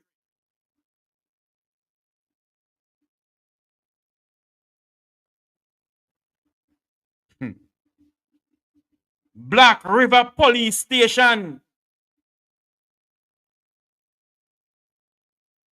Black River Police Station. The Commissioner Office in Kingston, Jamaica. Former Commissioner of Police, Owen Ellington. Woe be unto you. Almighty God, do not sleep. Donnelly Donaldson's mother, hold the faith, my mother, because God no come true for you. You may not get the justice for your daughter, but God have a way of giving us justice.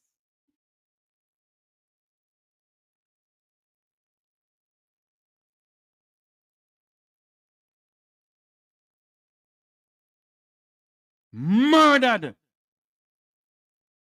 And Jamaica Constabulary Force failed many families in this country. Many families in this country. The Jamaica Constabulary Force has failed. Many families in this country. The JCF has failed. The justice system in this country has failed many people.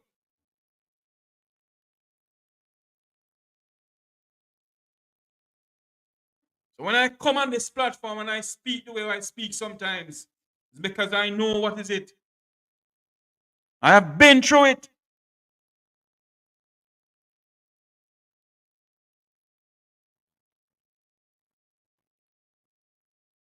Jamaica justice system is a corrupt criminal organization run by Delroy Truck.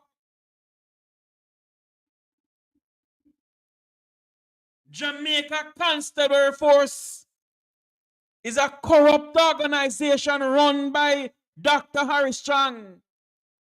Twiddly dum dum.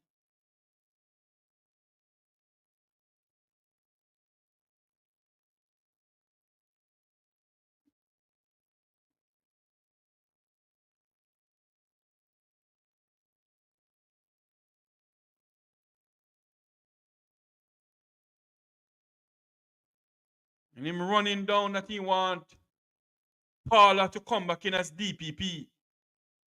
Because Paula, they can't ask Paula how many Jamaicans she sent go to prison with tainted jurors. They can't ask Black River Police Station. They can't ask Black River Police Station how many cases they cook up, how much money police get a Black River Police Station to cover up criminality in a Black River in a St. Elizabeth. And drugs bus and ganja bus and all kind of bus.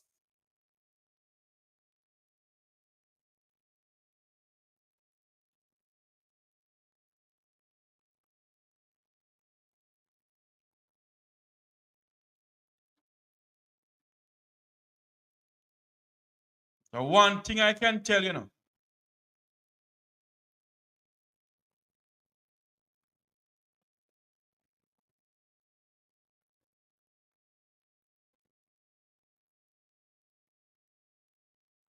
nobody knows the trouble I know. Nobody knows but Jesus. Sometimes I'm up and sometimes I'm down. Mama mi, mo, mo. Ay, Jesus. And you know what hurt most of all? Is that when these people commit some injustice against the Jamaican people, the government of the day slap us back in our face by putting them in high positions in this country to name some more of taxpayers' money. And me, we go hands and gloves them. I'm mad.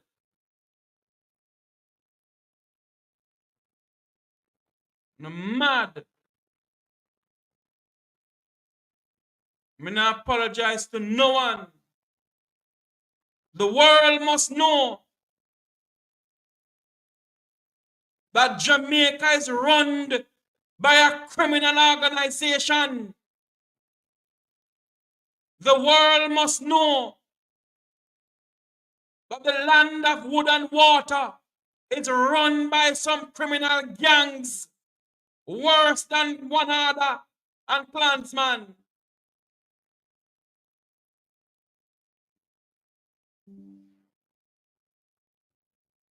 And those hypocrites who lives in the Jamaican diaspora, who hands and gloves these people, are no worse off than them. Some Jamaicans who lives in the Jamaican diaspora, who hands and gloves these people when they come up here. But you know, people dying. You know what it's like to lose somebody? Good afternoon. Welcome to the Mek Wi Talk program. You're live. Justice of the pieces. Hi, my brother. Yeah. But I don't know why some people assume that the plural is justice of the pieces. I don't know why. By a politician who was on a public platform saying that they're gonna thank all the justice of the pieces. Jeffrey, I listen to a caller really vast thing. No, go back down there with the Dudley. No, go back down there with the Dudley. No, I send a video to you. All right, cool. So those who say vast did not say it, he said in Parliament. I send a video to you. All right, my brother, no problem. So earlier talk about some missing. Where's the No, I'm talking about an incident that happened where Jamaica justice system continue to fail the people of this country. No, it fails some people. It fails most of the poor people. Those who can't afford the top barristers, as can't afford prime minister, will be left out. It fails some people, and it helps a few people. That's the reality. It's about who can afford high-profile lawyers will get by. Those who can only look at can't afford these high-profile defense team, where they can be innocent, but because the fact that they can't afford the team, they just go by the wayside. That's just the Jamaican reality. All right, my brother. Cool. Yeah.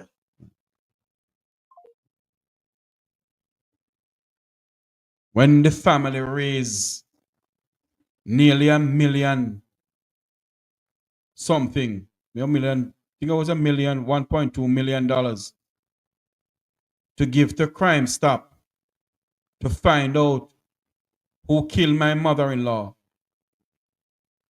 Want to know what happened? I'm telling you something, you know. I'm telling you something. You see the country we call Jamaica? I love my country, you know. Get me wrong, you know. I love my country, you know. But you see the country, eh? If Almighty God no walk in a Jamaica from Nickel Point to Moran Point and do something, then may God help the poor people of this country.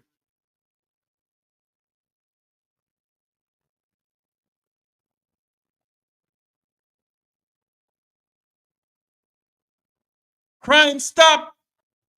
Only work for some people. Work for all.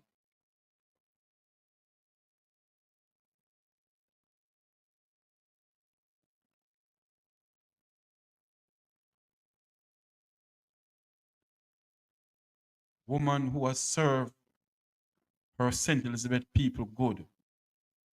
Serve her well. She have served her people well. All because of certain things. Family cry and mourn for her. And Jamaica justice system fail many people. Has failed my in-laws and has failed many other Jamaicans.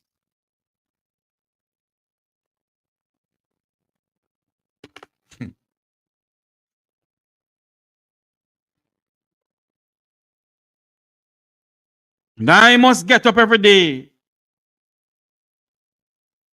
and profess to be a member of this and a member of that. When I have seen poor people in this country suffered and still suffering, and I must profess my allegiance to a political party. We must not profess to a political party, to a prime minister or wannabe dictator. We must profess to the country that we call Jamaica.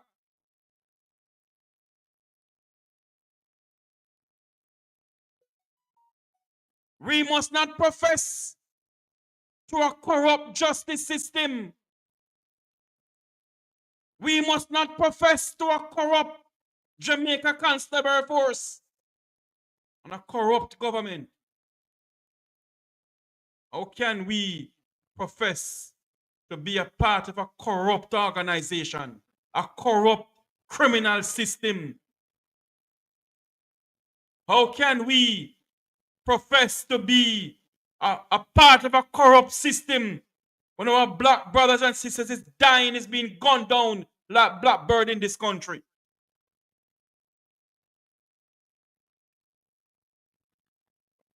We must not profess to a corrupt organization. When will we profess to this country? When will we pledge allegiance to this country, Jamaica, and not to a political corrupt organization?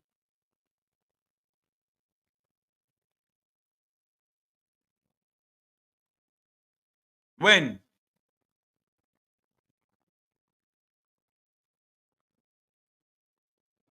You know how many Jamaicans have been dragged through this court system unfairly and justly? You know, many Jamaicans are languishing in our prison system, was never seen the light of day because of a corrupt organization, a corrupt justice system run by Delroy Chuck,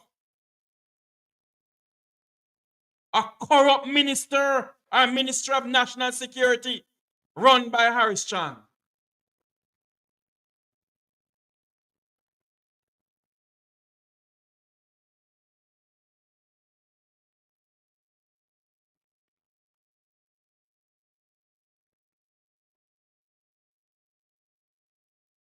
You know how many Jamaicans go to the beds night after night crying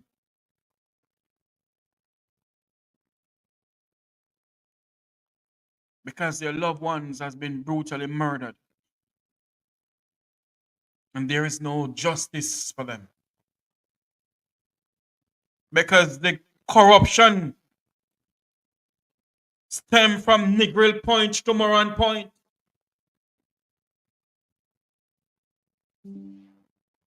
Yes, Miss Williams, the great Wilmot Perkins knew what he was saying.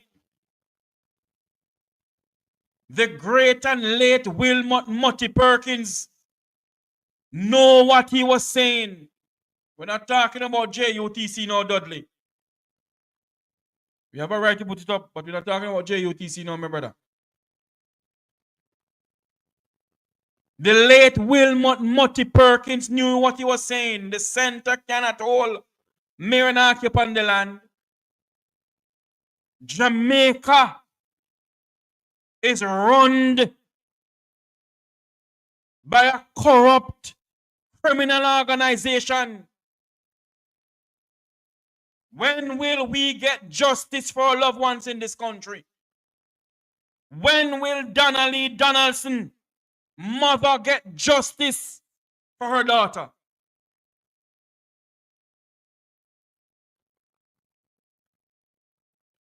What we do, we award people who has let people of this country cry. That's what we do, award people. We award the Minister of National Security, who under his watch, how many Jamaicans been brutally murdered in this country.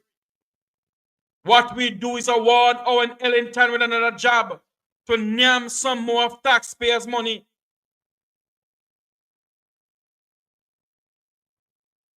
What we do in this country is to award Owen Ellington to name some more of taxpayers' money in this country. Home asks Owen Ellington how many Jamaicans write to him about issues that they're facing, about their loved one who was brutally murdered either by police or policemen who collect money to keep cases hush-hush. But yet what they do is to award Owen Ellington a job at the Transport Authority. What they do is to award Harris Chang the Order of Jamaica, old jackass. How many Jamaicans are crying because their loved ones have been brutally murdered in this country and there is no justice for them? You know what it's like for your wife to lose her mother and there's no justice because Jamaica's justice system is as corrupt and as stink as Riverton Dump. When you write to officials, they don't have the decency to write back to you because you don't have certain accolades. You know what it's like? Do you all know what it's like to lose a loved one? Brutally murdered in her home.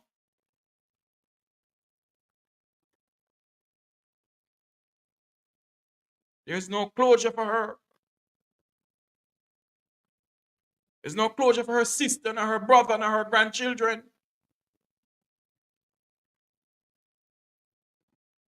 and her daughters and sons. And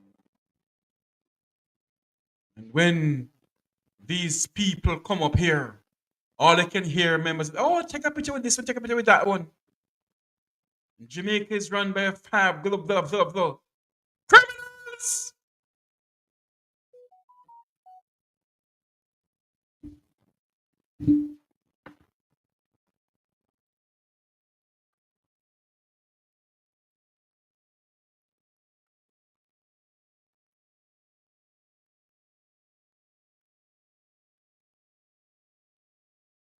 That's why you see me.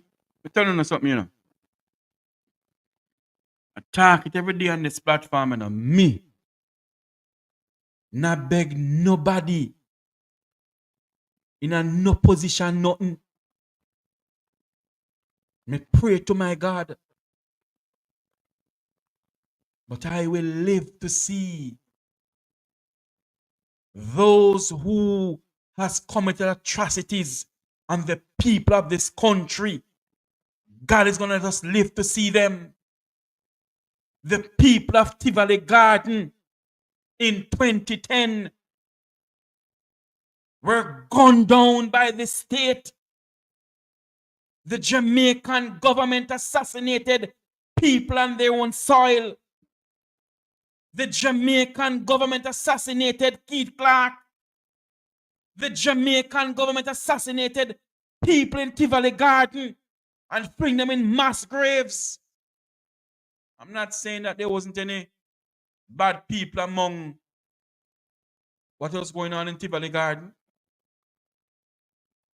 And nobody, when Lloyd de Aguilar called out for the Criminal Court of Justice, they kick out Lloyd de Aguilar out of the conference center in downtown Kingston in the Commission of Inquiry. They said Lloyd de Aguilar is a madman. They kick him out. He was the only people standing up for the people of Tivoli Garden.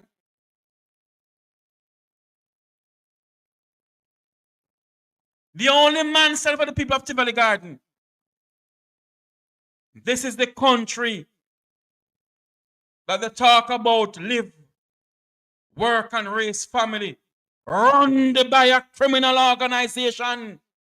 From 1962 until now, this country has been run by criminal gangs.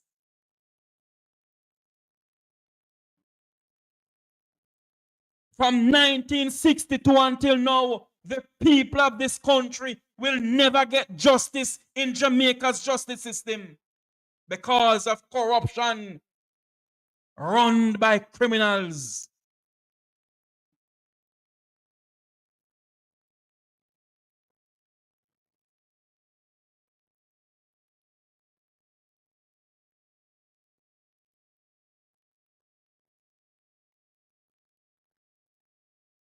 And dons.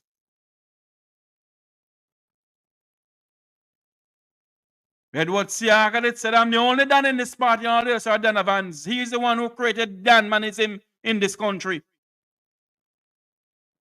But you can't say it because you have some people who them are die-hearted this and them are hearted that.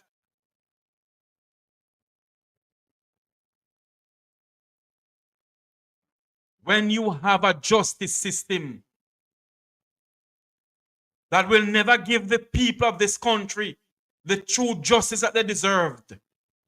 When you have a justice system that has a Jamaica's highest prosecutor, the DPP, admitting to the world that she has dealt with tainted jurors before, and a justice system who failed to investigate the cases that this DPP had presided over, then what do you think? Damn criminal organization we're running.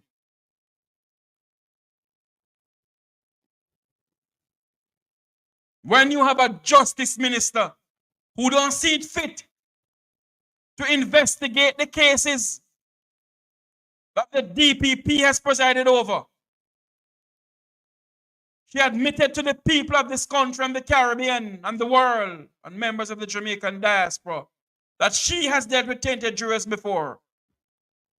And Delroy Trot don't see it fit to investigate the cases and ask questions how many other Jamaicans is languishing in our prisons in this country. When Jamaican citizens write to commissioners of police, talking to them about police officers who are collecting money to quash murder cases in this country. We mustn't talk. Jamaica is run by a criminal organization, by criminal gangs, from top to bottom.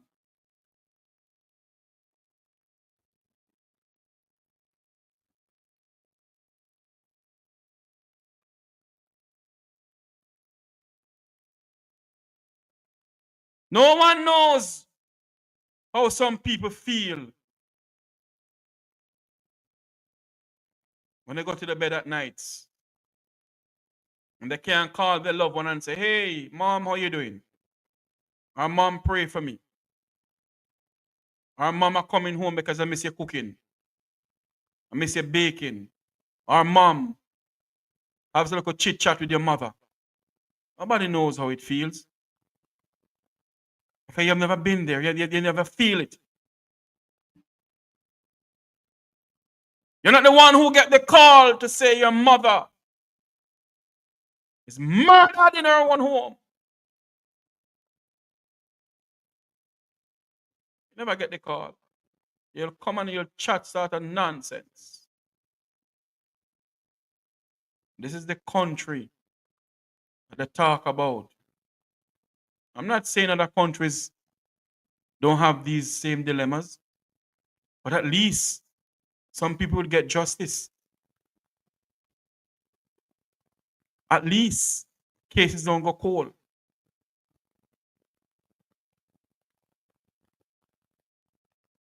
The young lady Dean, I can't remember her first name. Jasmine Dean. Jasmine Dean gone missing without a trace. Donnelly Donaldson's mother is waiting in limbo for justice for her daughter. How many other Jamaicans are waiting in limbo this afternoon?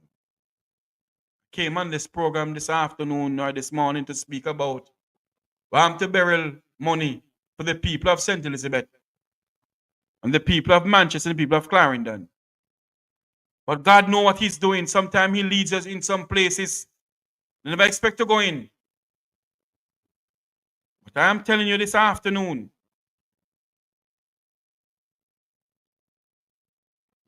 that there gonna comes a day. The day is coming. The day of reckoning is coming for a lot of people who has committed atrocities in this country and the Jamaican people. Some people are in high positions in this country. On a day coming, attack and attack it again. On shall nyam on shit before on dead and confess to the people of this country. On do the poor people in this country.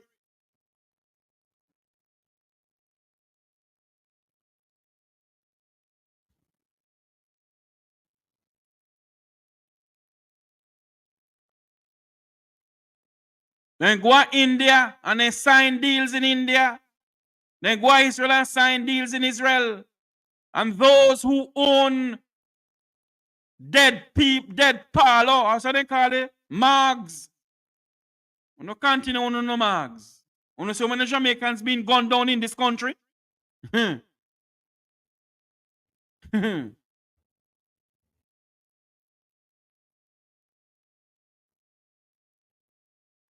And me must see them and want this. I'm not saying it. Don't get me wrong, you know. You have some very, very good people on both sides of the political divides. But you have some people in this country who are corrupt and as a stink as Riverton Dump. Because I want money run things. And they sell us out for 30 pieces of silver. How many people has written letters to permanent secretaries in ministries and to ministers of government about what is going on, and they get no answer.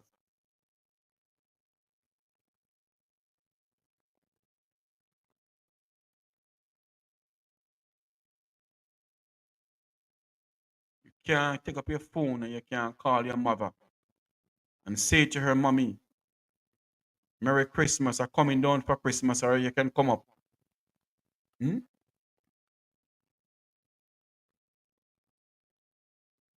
Black River Police Station. Cook the books. Tear out the paper out of the big black book.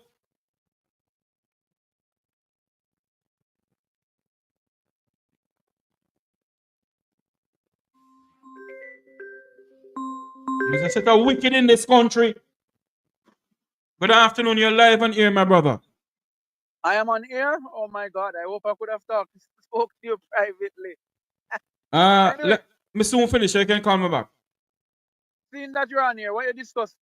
Let me just... I'm talking about...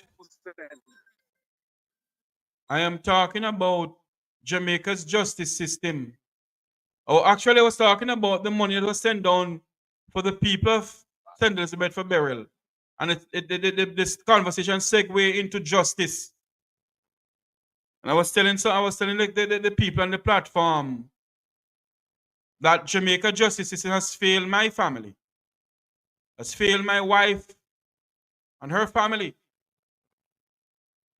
So until now, she can't get justice for the sin of her mother.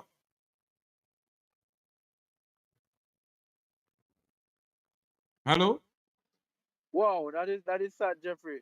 No, proceed, Jeffrey. Let me tell you something, my brother. When I come on here and talk about justice in this country, nobody know what I feel. Jamaica justice system, head boy, is as stinking as corrupt as Riverton Dump. Because we have some criminals running this country. And what we do, we award them with higher awards and give them jobs at Transport Authority and JUTC. And I must come up on this platform and profess that I'm a member of this and a member of that. I'm mad.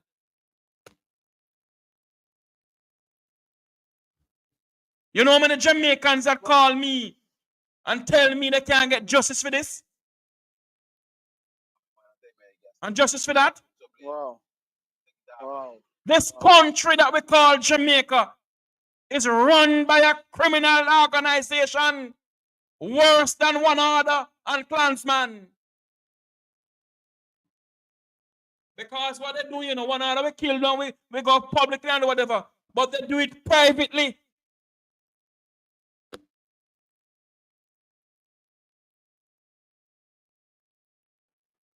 Oh, brother. Oh. My heart grieves every day sometimes in the head, boy. Nobody knows the pain that sometimes. Tell you something, you know. You know, come tell me about no PNP and JLP.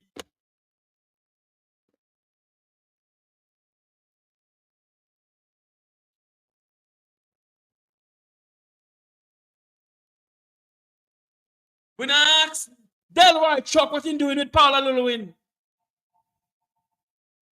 how many Jamaicans, head boy, are in GP, Port Augustus, languishing because they never got justice in this country because of some corrupt director of public prosecution and some corrupt police officers and some corrupt judges in this country and some corrupt commissioner of police in this country.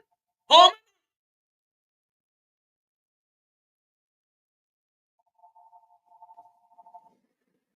I can tell you the number is quite a lot, brother. Quite a lot. Anyway, brother, we'll catch up. I'll call you off here, my brother. I feel your pain. And I identify with you, brother. Yeah, man. Thanks much. All right, cool. How many?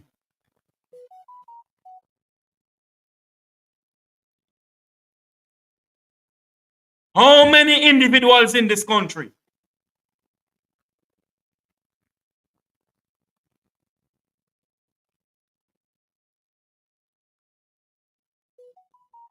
And we are so naive that we can't call out our parties.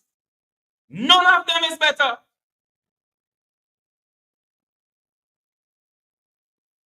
Those who don't want to come back on this platform after I finish, so be it. Now I beg nobody nothing. I put on my 10-pound of chicken back on fire.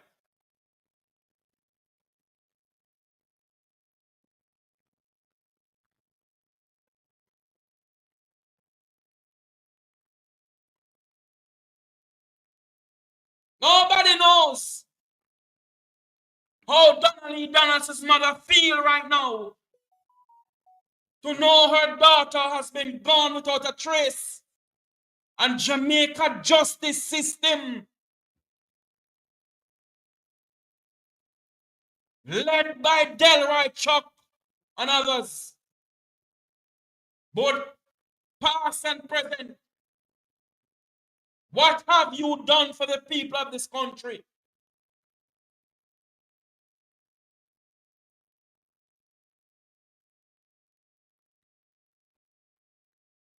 Come on here, go and do on the flamboyant speeches to get people to vote for you. The same people that vote for you.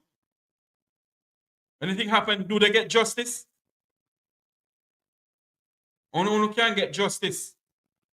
Those who go and exercise their right to vote, will they ever get justice in this country?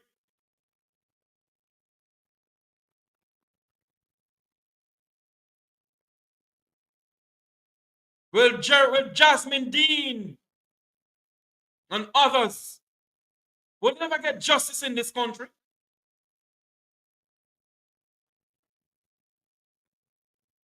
Well, so many other Jamaicans who have been gunned down and brutally murdered. And police get pay off. Negro police get pay off for Mr. Mek murder. Negro police get pay off for Mr. Mek murder. Good afternoon. Welcome to the Mek Wi Talk program, East Kingston and Port Royal. Hi, my brother. Hi, my brother. I can hear it in your voice. Hold on if you make East Kingston. I'm not afraid for talking. Negro police get pay off. And those who know what I'm talking about, you know, for Miss Mek who did own bread basket murder, Negro police get pay off for that. Black River police get pay off for the murder of this lady, an awesome lady, my wife, mother. Black River police get pay off for that. Negro police get pay off for Miss Mek. Her son and I used to walk on the plaza in Negro and walk the 7 Mile Beach and play and pick cocoa plum. Negro police got paid off for Miss Mek murder. How many more Jamaicans must be murdered in this country and we get no justice in this country? And I must go because I'm a PNP and I'm a JLP and I'm mad as hell. Is Kingston, go ahead. I agree with you. I agree with you because when PNP in a power, then get rid of labor right and then gang. When labor right in a power, then get rid of PNP and then gang. And that is the two biggest gang Jamaica have is PNP and JLP. Plus the little tiki where they were following them. But my brother, I can hear it in your voice. You know? And you're not alone. Thousands and thousands of Jamaicans are weeping and wailing up to today. Right? Up to today. So just hold it, my brother. Just hold it. One day. But tell us something, Kingston. Your tears of joy. But tell us something, you know.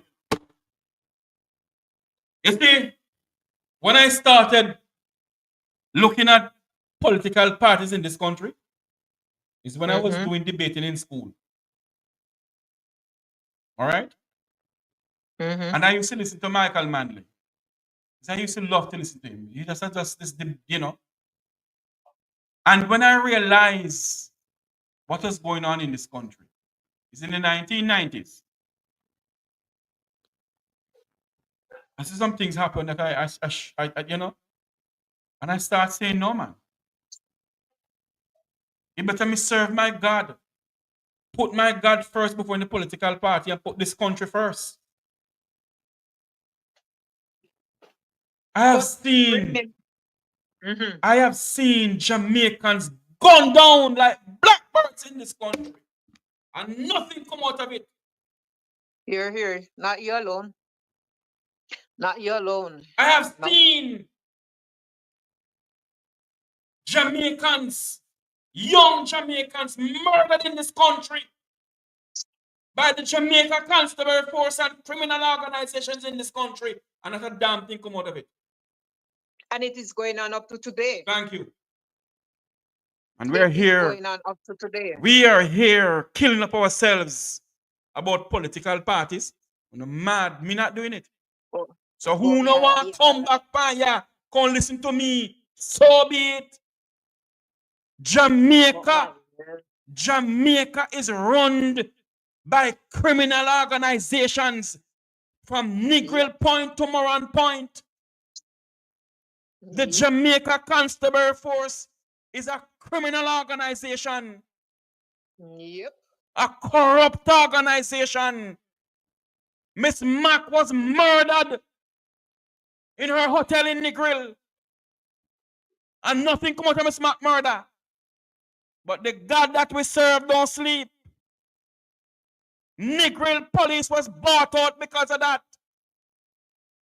My wife's mother murdered in St. Elizabeth. And Black River police collect money to shut up them out and tear out. What if we tear out of the big book? Come tell me about Jamaica and Jamaica this. Who feels it knows it now. Who feels it knows it. Jamaica has been run by criminal gangs from 1962 until this blessed moment. Yep. Yeah. Now even worse. Now even worse because as pertaining to the JCF, remember back in the days you have all of them man, you know, Trinity, Bigger Ford, and you could go on and the karate judge and the whole of them. Me not see one of them right now. Say him a Rasta. Look like Kandag. Because all the killing when kill poor people pitney. He dey take back on him. Owen Ellington, former commissioner of police. You gonna confess before you're dead. Not only him, many more. You know, see, and some of them not even go have the time to confess neither too. You know, see, they're not gonna just chop out like fly, boof, like right fruit chop off a tree. You know, see it. But I hear you, my brother. That's all the faith, you know, see it. I know you're alone. So if they are whole faith to them, but this is not faith alone, it's a faith and the whole family. Faith and our mother and our father, our brother and our sister, niece and nephew, granny, great grand and third and fourth generation. But all we have to say, how long? How long shall the people cry? How long? Right? Not Father, how long? How long shall the people cry? To show you how wicked this government is. And other governments that has passed before. And it's alone. How wicked they are. They will prefer make the people suffer just to buy an election. This prime minister is going to spend $1 billion of taxpayers' money to save brand Jamaica, while the people of St. Elizabeth need housing. And all over Jamaica. Why the people in the Spanish Town Hospital affair use bucket dry up water All when right. rain fall? Why the people in the Kingston Public Hospital have fungus? Fungus is in the Kingston Public Hospital. Why the Bustamante Hospital for Children need a ward for heart surgery? Why the police them cannot get their back pay? Miss already, Miss McBean, come out contact. Miss McBean, you're not see nothing yet. You not see nothing yet, McBean, because you're one of them will fight out run. You're one of them will fight out run, but you will fight him out and get the position. You think it will go a smooth sailing for you? Judgment shall take the whole on. Judgment and the whole on. Judgment will take the whole away, but somehow judgment will go bitter. Somehow judgment will go hot. Hell no have no place for me at uno. Hell no have no place for me at uno. Right? It's a shame. You know It's what? a damn shame and a damn disgrace. Right? Paula Lewin go up on national radio to the whole world. Hear what this woman say. And all you can do then right, Chuck, is take up she put in your office under for your umbrella. You go have 28 people under for your umbrella to look at your prime minister. Huh? Oh, no shame. And the Jamaican people sit down and accept every damn thing that goes on. The people come to them, Jeffrey, they can't do nothing, they're afraid. They're afraid to go out when cartel come out of jail door.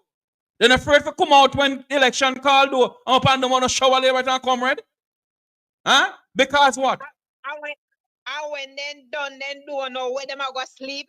They don't know where them are going to nap. They don't know how them picking it are going to eat, survive for tomorrow, them and them picking it.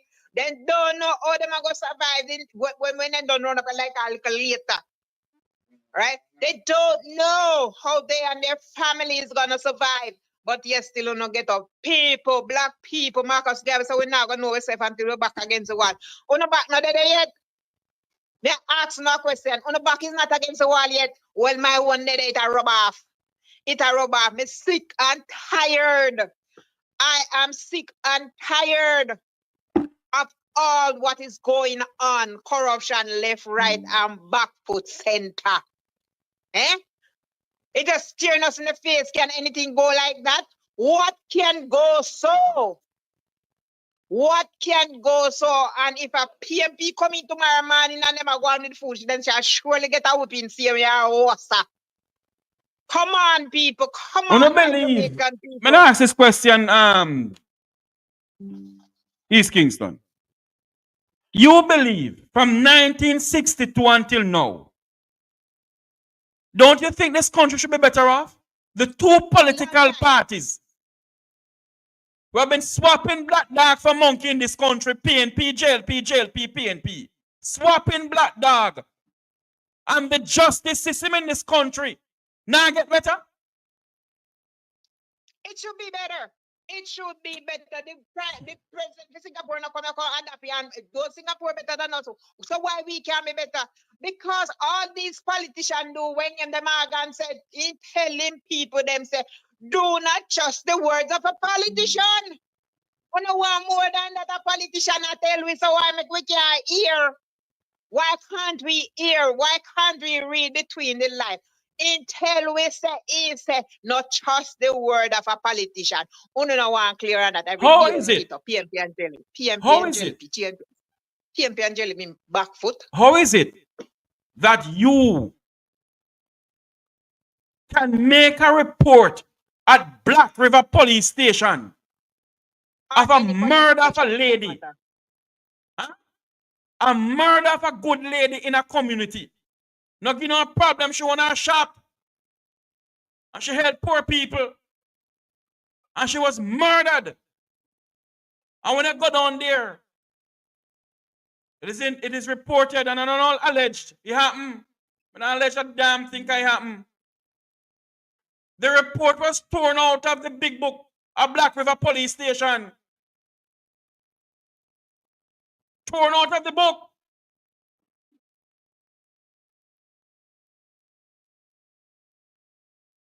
Letter was written to Commissioner of Police. And I know Commissioner respond to nobody. Nobody has been locked up nearly 14 or 15 years now for the murder. Same way nobody's locked up for the murder of Miss Mac, who used to own bread basket in Negril, was murdered at her hotel. And Negril police get pay off, just like how Black River police get pay off for my mother-in-law murder. Jeffrey. One time, you know, you get encounter with a supervisor and make sure tell him, you know, say, two of you carry gun, you know. You are carry and me a carry. But who can shoot the fastest? That me I tell you no. Yeah, what me say, Jeffrey?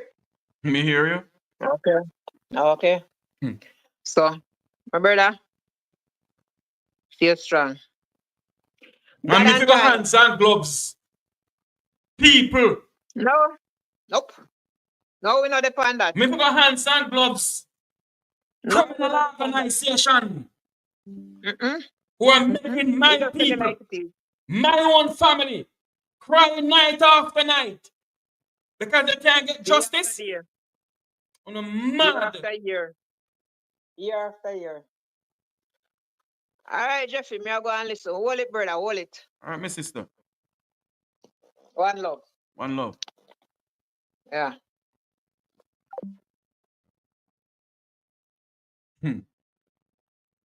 What a woe situation, what a woe. Weeping and wailing, lightning and thunder, what a woe. I say, what a woe situation, what a woe.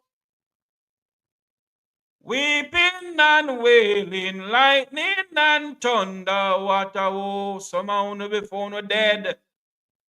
Both past and present before no dead. Uno shall name uno know what for uno do to poor people in this country.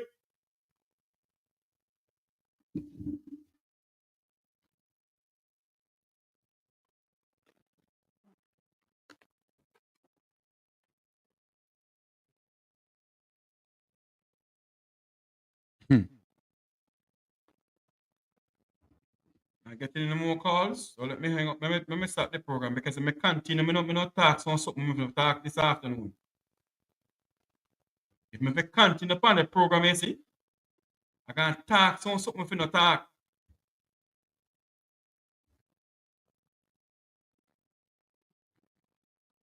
So make I cut this program here. Because if I continue, I may talk some things on this program where I'm not supposed to be talking.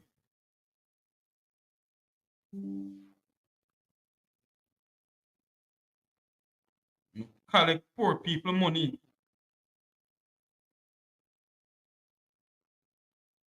You collect poor people money.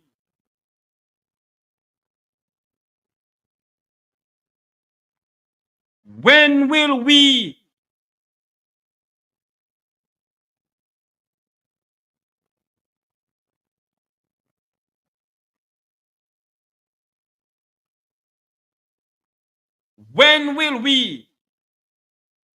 in this country stand up for this nation?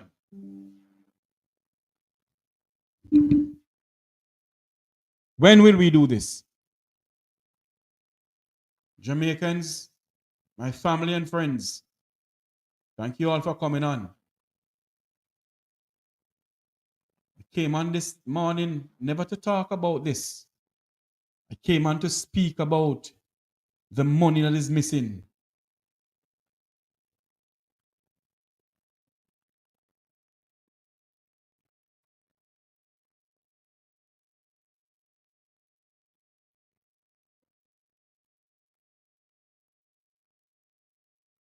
And all these people can do is run down bus and taxi drivers and the corrupt justice system collect money from the poor pauperizing bus and taxi drivers and I give back to them because they must not go back to them. And we just sit down in this country. When will Donna Lee Donaldson's mother get justice for the murder or the disappearance of her daughter? When? When will Jasmine Dean parents get justice for her? She disappeared in thin air. But they can't use telephone system to track poor people, Pitney.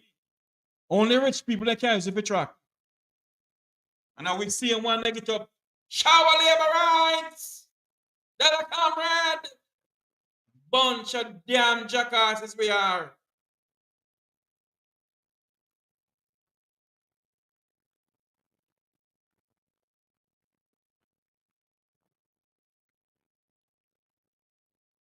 No justice in this country.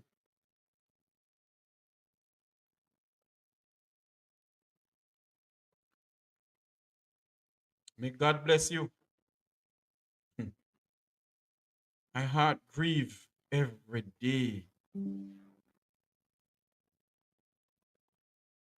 What is it like to see somebody who you love weep for her mother?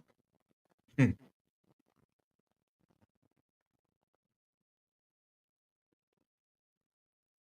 you're going to try to change a system. You're being blocked, or you're being recruited, or you're being, because our system in this country, our people are so blind. They are so blind to see what is going on.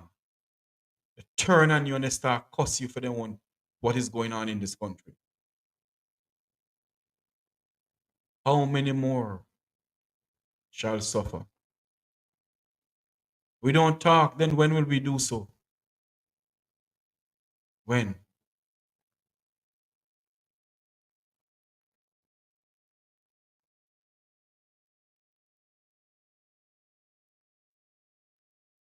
They don't see that you're defending your party. When will we defend this piece of rock? When will we defend this piece of rock that we call home? When will we defend the land of wood and water? When will we defend the land of wood and water from the criminal justice system and the criminal organizations in this country? When? When will we defend a corrupt justice system from, when will we defend the people rather from a corrupt justice system in this country? When will we defend our own black brothers and sisters from Delroy Chuck corrupt justice system, from Harris Chang corrupt police force? When? I wonder how those police officers feel to know that they collect money to cover up cases, to cover up the death of a mother. When?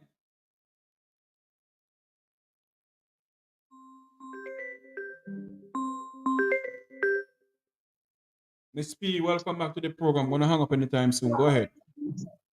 Yeah, man. Me feel your pain, but brother, and sometimes you have to just start it out. You have to just throw it out there. Me feel compassion and me set it to your wife. Keep strong. And to all those persons who are grieving the loss of their loved one in those horrible manners. It's not like one day we're not going to go, but it's how we go and when we go. But my brother, keep strong. Continue to be the person you be. Don't matter who no one call back, no one call back. Speak truth to power. Truth to power. And the truth shall set you free. I have never been to that. We lose someone close to me in that manner. But I just imagine, just like mothers were grieving for their two kids who had lost their life in a Lennon high school and the whole high school family. You know something, Miss B? Then when... Hold on, Miss B. You know something? The parents must get a good lawyer and sue the transport authority, because Gary Mackenzie is lying to the people of this country. Right. The transport authority was chasing that vehicle, and they must be held accountable for the murder of those two children. him forget suit too. In Sue town. every damn one of them. Because guess what? You wasn't there. You are going to ask for information when you get. Fine, no problem. But you put it out there, say, boy, may I get one for yes or one for this. But we are going to do the investigation and find out. You are going to stand up strong and say, they were not. And in some of the video, them, you hear the people them attack the transport authority and say, why you not run them down?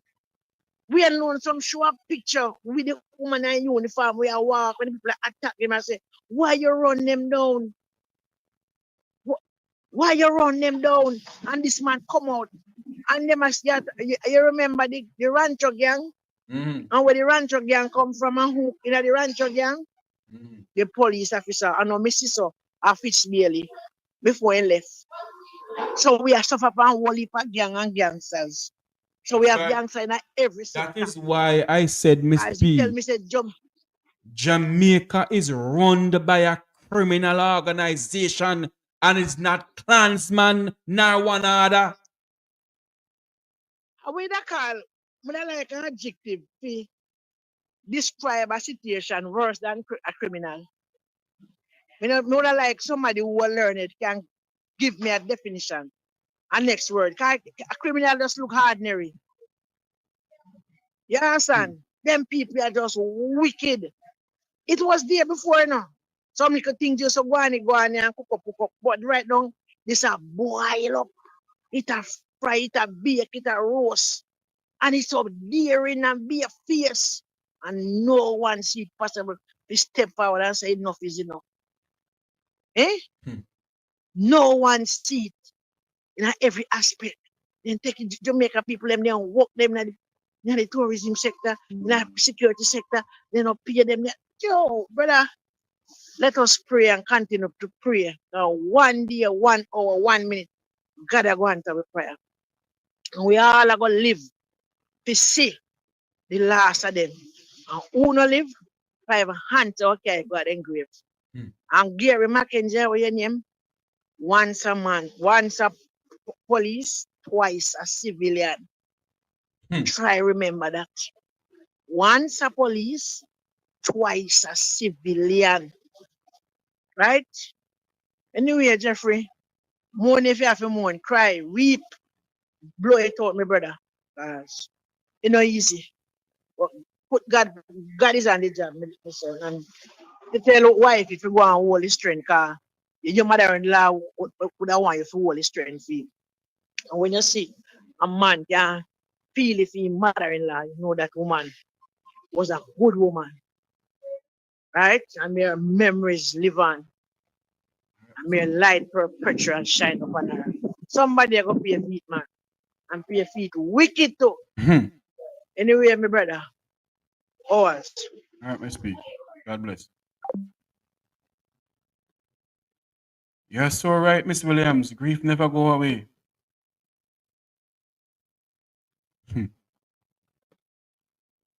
Oh, God. Anyway, my fellow YouTubers, my students, love you all. Lady Williams, enough respect. To all those who comes on the platform day after day when I come on, I want to say thank you all for being a part of this program. Thank you all for coming on, but let us think about this piece of rock we call home. We only can talk. Everything is leave up to the people that is back home. And may those who hasn't received justice, may God grant them the justice that they deserve.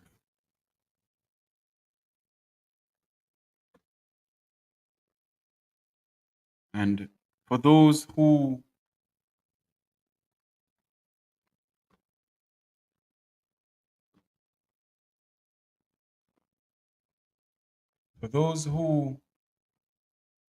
has lost loved one tragically, let us continue to pray for each other. Let us continue to pray that it may not happen in our lifetime, but one day our people will get the justice that they deserve. But one day our people will get the justice that they deserve.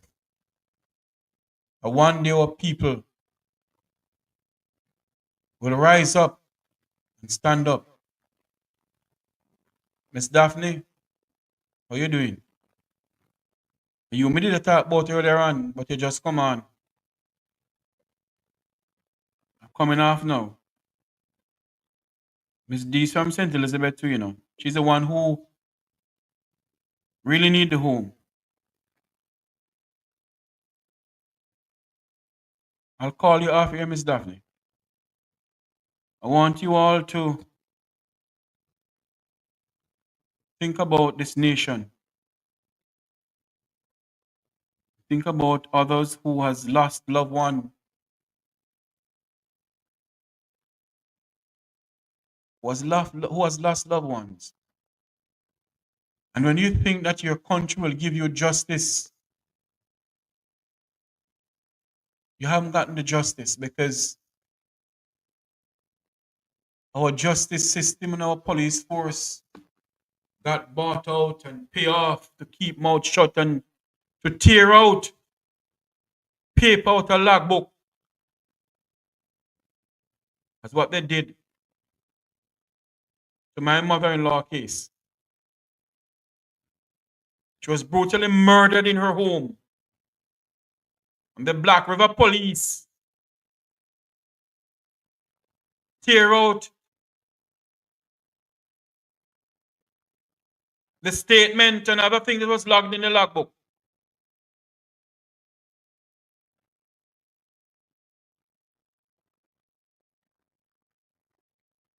The proper word to use is tore. Then tear it out.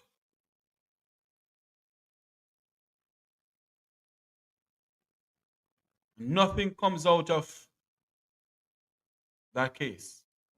Gone cold. Same way the murdered Miss Mac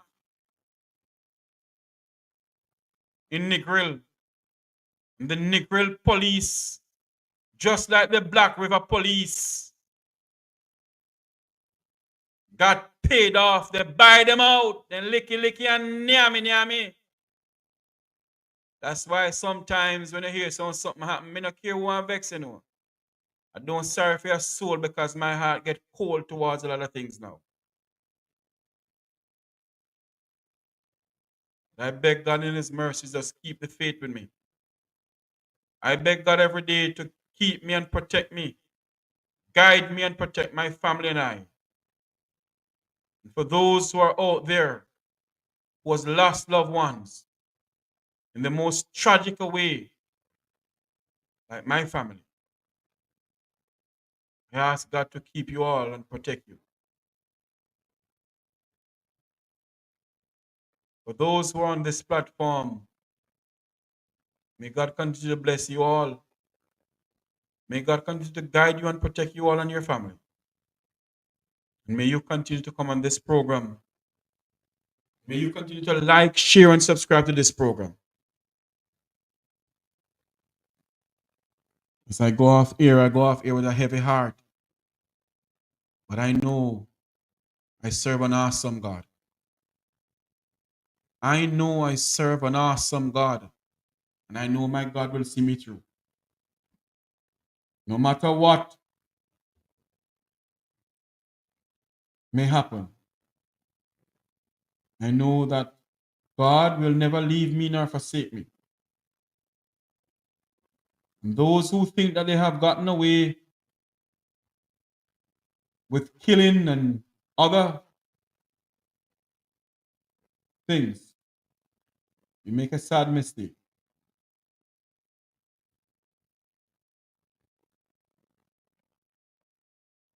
You make a sad mistake. Jamaica has the lowest salary in the region. Mama, God have mercy.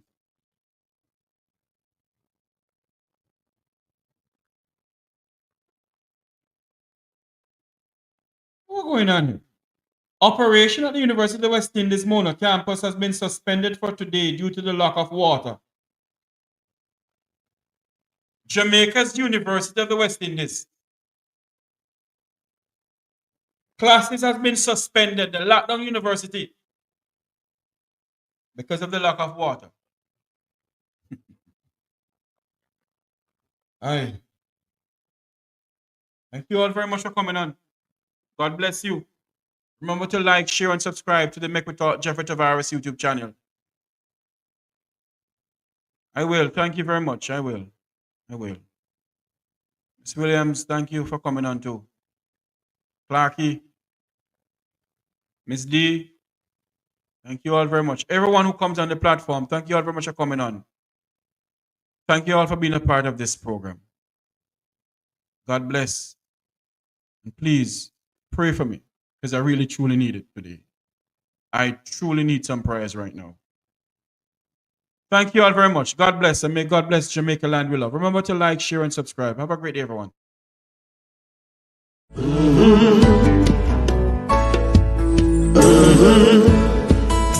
When the game gets unity is strength. Make we reason. Make we talk. If we see corruption in any shape or form, we're going to highlight it. Make we talk. Jeffrey Tavares represents yard and broad and the entire diaspora. As long as it affects the life of our nation, uncover the truth. Make we reason. Make we talk. And we don't care about no vumva viva va. No upper echelon. Nobody is not above the law. As long as it not help Jamaica. Make we talk. Make we talk. Unity is strength. Make we reason. Make we talk. If we see corruption in any shape or form, we're going to highlight it. Make we talk. Jeffrey Tavares represents yard and broad and the entire diaspora. As long as it affects the life of our nation, uncover the truth. Make we reason. Make we talk. And we don't care about no vumva viva va. No upper echelon. Nobody is not above the law. As long as it not help Jamaica. Make we talk. Make we talk. Unity is strength. Make we reason. Make we talk. If we see corruption in any shape or form, we're going to highlight it. Make we talk. Jeffrey Tavares represents yard and broad and the entire diaspora. As long as it affects the life of our nation, uncover the truth. Make we reason. Make we talk. And we don't care about no vumva viva va. No upper echelon. Nobody is not above the law. As long as it not help Jamaica. Make we talk. Make we talk. Unity is strength. Make we reason. Make we talk. If we see corruption in any shape or form, we're going to highlight it. Make we talk. Jeffrey Tavares represents yard and broad and the entire diaspora. As long as it affects the life of our nation, uncover the truth. Make we reason. Make we talk. And we don't care about no vumva viva va. No upper echelon. Nobody is not above the law. As long as it not help Jamaica. Make we talk. Make we talk.